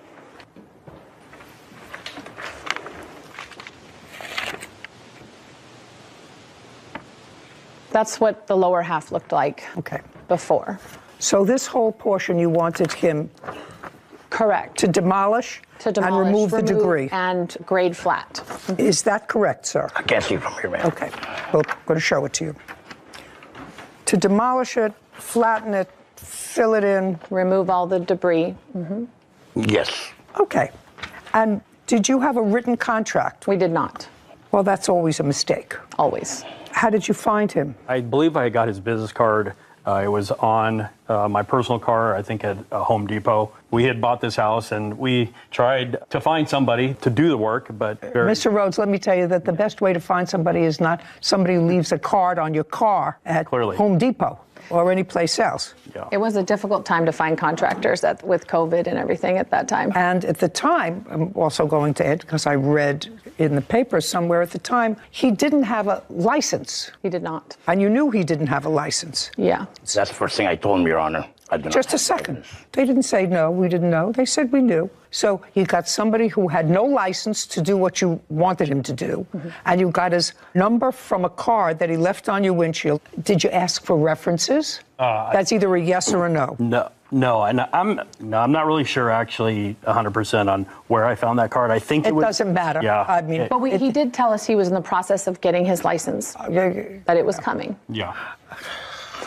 No, I know. What does that mean? It doesn't mean anything. You're two intelligent people. Okay. So you hired an unlicensed contractor to do work on your house and agreed to pay him $11,500. Now, Mr. Rattar, the $11,000 included labor and materials. Is that correct? There was no material. It was labor and bins. Well, that's material. Labor and bins to remove yes, ma'am. all the equipment that you needed yes, ma'am. To complete the job. Yes, ma'am. Is that correct? Of before, too. Of what I was supposed to do, and I took a picture. Well, no, I have that. You have the wrong picture, Your Honor. Okay, I'd like to see the picture that he has. I was supposed to do from the post all the way to the other post, remove everything, and the pool and the deck. Mr. Rattar, the $11,500 was an all-inclusive figure. Yes, Your Honor. One of the things that became an issue is a bobcat. Correct. From what I'm piecing together, you hired somebody in a bobcat to do a bobcat. That's a big piece of equipment that knocks down something. I rented a bobcat. And somebody who operated it. My worker. You didn't know how to operate the bobcat. I know how to operate bobcat, but I was controlling the demolition site, ma'am. I was like many things were going at the same time. I had to control everything. Mr. Rattar, something happened with the bobcat, the original one that you got. What happened with it? It broke down on us. No, it didn't break down on them. It broke down on you. On us. It broke down on you. Yes. So what did you do? I took it back, and next day supposed to deliver me another one, but they sent me a drunk driver and another broken down bobcat. I returned it. At that moment, I asked Mrs. Rhodes, can you please go down Home Depot, which is like a mile away, so we don't stop wasting time, rent a bobcat. Just a second. Why should she rent a bobcat, sir? Your $11,500 included the Bobcat. But I paid for it. No. If you're going to pay for it, that's one thing. Then what are you sending her for? If your $11,500 figure included all materials, then she doesn't have to rent a Bobcat. If you rented one that didn't work, rent one that works. How much of a down payment did they give you? Presume was $4,000. When did you start the job? I started the job on the 15th of January. When did you leave the job? I was asked to leave on the 2nd of February. On February 2nd? Yes, ma'am. Not to go back, I'll call the cops on you. Between January 15th and February 2nd, other than the $4,000, did they give you any other money? Yes, Your Honor, they did. How much money did they give you? They gave me up to $7,000. So they gave you an additional $3,000? Yes, and $1,000 check. Your Honor, that was within the first week we gave him. It doesn't matter to me. My question was between January 15th and February 2nd, they gave you $7,000. Correct. Explain the other $4,200, which is the check that they stopped payment on. Okay. I'll happily explain to you. The Bobcat she rented for me on her behalf, it cost $329 to rent per day. And I rented for 1 day only, but they charged me $800. No, that's not correct. Just a second. I didn't ask you anything. Okay. Claims his former clients, Mary and Michael Rhodes, owe for unpaid demolition work. Mary and Michael are countersuing for lost wages, equipment rental, and missing property. Now, they paid you $7,000. Correct. They wrote you another check. The final check was supposed to be $5,000, but they only gave me $4,200 because they minus $800 for the Bobcat rental. Just a second. First of all, the total bill wasn't 7 and 5. 7 and 5, even my rudimentary math, is $12,000. That would be $500 more than your agreed contract, which was for $11,500. They gave me $6,500 because they gave me small checks. They gave me the first initial Just check, a second. They gave me smaller ones. Sir, you're the businessman, whether you have a license or not. I asked you before how much money did they give you between January 15th and February 2nd, and you said $7,000. I didn't write it down, Your Honor. Well, you're here asking for money, and you have to write it down. You have to have some work I've performed already. And no, sir. And I just did the job, Your Honor. I did 7, 8 other side jobs. I don't care whether you did 7 or 8 side jobs. Your original agreement with them was for $11,500, including all material. Now, what you said to me was that they gave you $7,000, and you said they're supposed to give me another $5,000. Well, another $5,000 is more than your quote. Ma'am, the balance was $5,000. How? The initial check, then they gave me $1,000. How much money did you give them all together that he cashed? $7,000. Then they owed you $4,500, pursuant to your agreement. We agreed to $11,000, not $11,500. $11,500, Your Honor. Anybody have any proof of what the agreed amount was? We had a verbal contract with me, Mr. Rhodes. Fine. I will indicate that it's $11,500. If they gave you $7,000, they don't owe you $5,000. They owed you the difference between $11,500 and the $7,000 that they gave you. Now, one of the things that you disputed, Mr. Attar, was this Bobcat. Who paid for the Bobcat? Show me. They minus it from the final price. Just a second. Was that an argument? The argument about it is, Your Honor, is they rented for 1 day, but they charged me 2 days, $800. There's no Bobcat rental for $800 for 2 days. Do you have the bill for the Bobcat? I do, yes. And it was for 2 days. Go over a certain time. Because it was returned late. So they charged a second day. But in his text messages, he did request it for 2 days. Is that the total price? Yes, and I did not subtract it from his payment. Total contract was $652.74? Yes. Do you have a photograph of what the property looked like when you left? Yes, ma'am. The last picture I took before I was kicked out of the property. You're talking, I'm not listening to you. Just show me a picture. Yes, ma'am.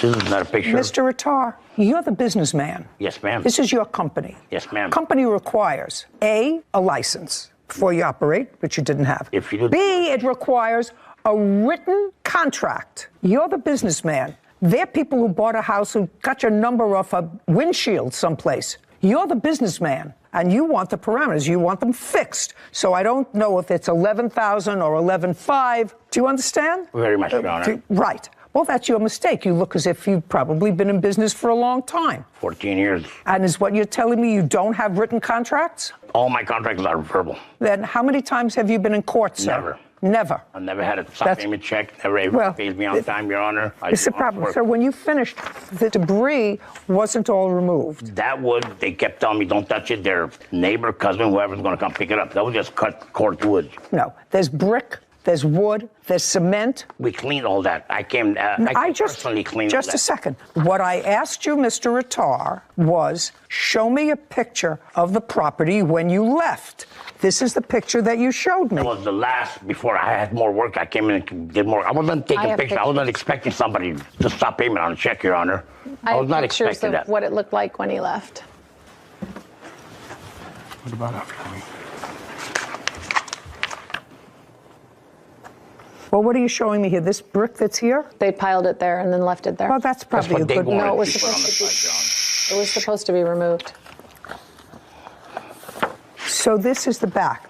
That's the picture of the sagging patio because he removed part of the supports that were holding up the patio that he wasn't supposed to. So it's now sagging. Now, this is the picture that you gave me when you told me this is what you wanted, leveled, cleared, and made flat. Right. Now, I want to see your picture of what this looked like when he left. You have it. It's in some of those photos. Flat's leveled. You're talking about this? Yeah. That's part of it. The close-ups, that's part of it. Well, it looks like most of the stuff is done. It looked like a lot of cleanup left. No, ma'am. We've done all the cleanup. Well, I haven't seen that, so then what you're supposed to do is take a photograph. It was also buried underneath. These are the photos of when we did it ourselves and really leveled it out. And as we were doing that, we found so much buried underneath that should have been removed, but his Bobcat person buried it all. Your Honor. Buried all the debris, all the concrete brick. Okay, let me see the bill from the... No, we did it ourselves. We rented equipment and did it ourselves on his vacation. Oh, nice. Yeah. Okay, $4,500 is so far what's owed on this contract. Now, your counterclaim is money owed for lost work, equipment rentals, labor and missing damages to property.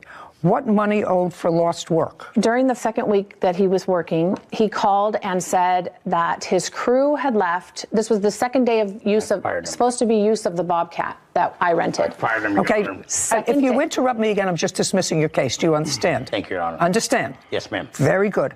So just explain lost work. Who's lost work? His. Oh, forget it. Well, he called and said his crew left. Forget it. He can't finish the job. You weren't living there.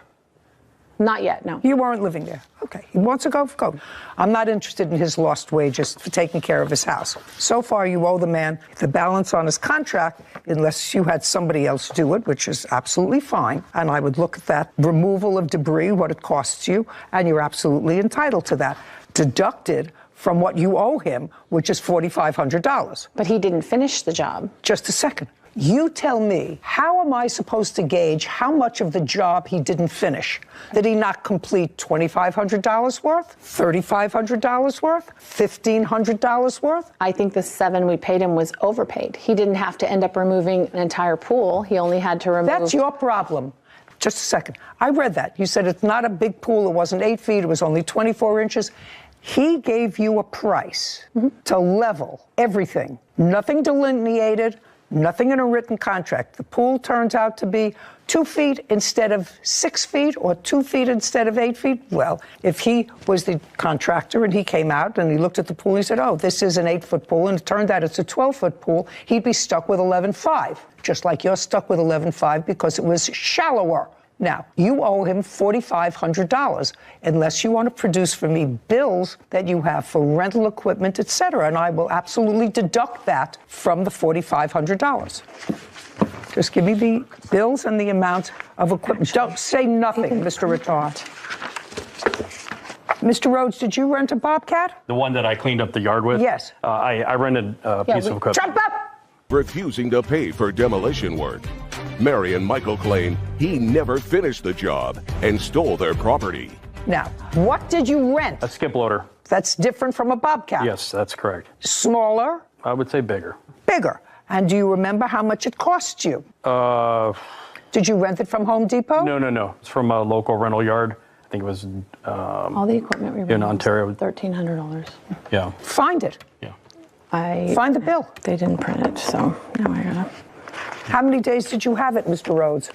4. I'm dismissing your counterclaim, Mrs. Rhodes. Do you want to know why? Because I asked him a specific question, and you answered.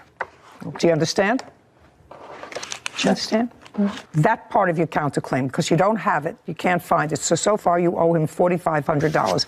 Not $8,600, but $4,500. Now, do you have any proof that Mr. Attar or someone from his team stole copper piping or whatever piping that you claim was missing? Do you have any proof that either Mr. Attar or anyone under his authority took property from you? Yes.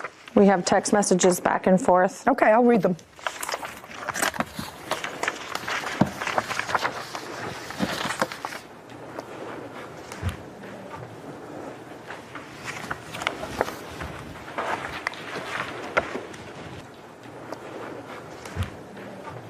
Okay, so what you're referring to with regard to the stolen property is you send a picture and there's a little piece of pipe there, one piece of pipe, and you say, Mike, did you or you guys happen to grind off 2 metal poles and concrete blocks? The kids use those for volleyball nets. And he says, oh my God, no, sir, but I'm guessing the person whom I gave my metal to, no problem, Michael, please give, and I don't see the rest of this message. Yes, so that was the beginning of things we noticed that were missing. Oh, I don't care. And then, this is what you're talking about? Yes, he's saying he let a metal person onto our yard, and they went and took everything that was metal. Okay. Okay, now, Mr. Attar. Yes, Your Honor. I want you to tell me about the missing metal on this property. She was standing right there, and there was a metal guy that drove down the street. And you know how they pick up metal? No, I don't know that, sir. I'm a television personality. I don't know about people driving down the street to pick up metal. I've never had somebody drive down the street and say, I'm looking for metal. They don't even come down my street and ask if I want sharp knives. Okay. Do you understand? Very much, Your Honor. Do you understand? Very much, Your Honor. Okay. Who is this person? This person was picking up metal, and I asked for permission. I said, ma'am, just a can you come second. down the property? Just a second. Yes, ma'am. Was this person picking up metal for nothing? Yes, Just a second. Yeah. You're a business guy. Mr. Attar, somebody drives down the street and says, you know, I see you're doing construction. Is there any metal around here that you want me to dispose of? Yes, ma'am. They do a lot. Yes. And then they look around. This is what you tell them. They look around and they take the metal for nothing. Yes, ma'am. This would be cheaper for me instead of load it on my trailer and take it to the recycling metal yard. So what metal did they take, sir? I assume everything that I gave them. What did you give them? Nobody went up there and cut no poles, ma'am. Well, they sent you a picture of a pole, sir. And in response to the picture of the pole, you said, oh, my God, I'm guessing the person whom I gave my metal to. I'm guessing. No problem. And then you say later, tell me what it is, and I will either look high and low to get it back or replace it. That's what you say. Yes, I offered to replace it. That's what you say. I offered to replace it. Now, next question. I need an itemized list and what the value was of the metal taken. There's a list of everything. They're listed in there.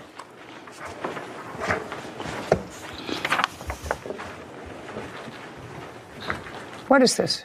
Those are all the damages, but the metal is listed in there separately of the items that are missing. No, it isn't. This is a whole bunch of other things that you prepared for this case. It's in there underneath. There's the horse feeder. Part of the corral was cut off. This is something that you wrote yourself. Yes, you said an itemized list. If they took 6 feet of pipe, get me a bill from Home Depot for the replacement of that pipe. Oh, I have all the bills for the replacement of metal, not what you prepared for this litigation.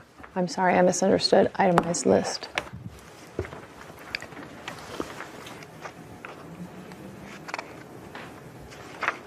Did you take down a horse corral? No, Your Honor, I did not take no horse corral. I have nothing Horse corral, is that metal or is it? It's made out of galvanized metal, yeah. They cut pieces off of that were sticking up to take to recycle, I guess. Just a second. Was there a 4-sided horse corral? Yes. That looked like this? Yes. That they took down? They cut pieces that were sticking up above the horse corral, attached to the horse corral. You're being petty. You're being petty. $306, Ram's price, galvanized wall-mounted horse feeder. Did you take a horse feeder? No, Your Honor, I got no. Yo, Mr. Rattar, $4,500. Judgment for the plaintiff. Counterclaims dismissed. We're finished. This court is adjourned.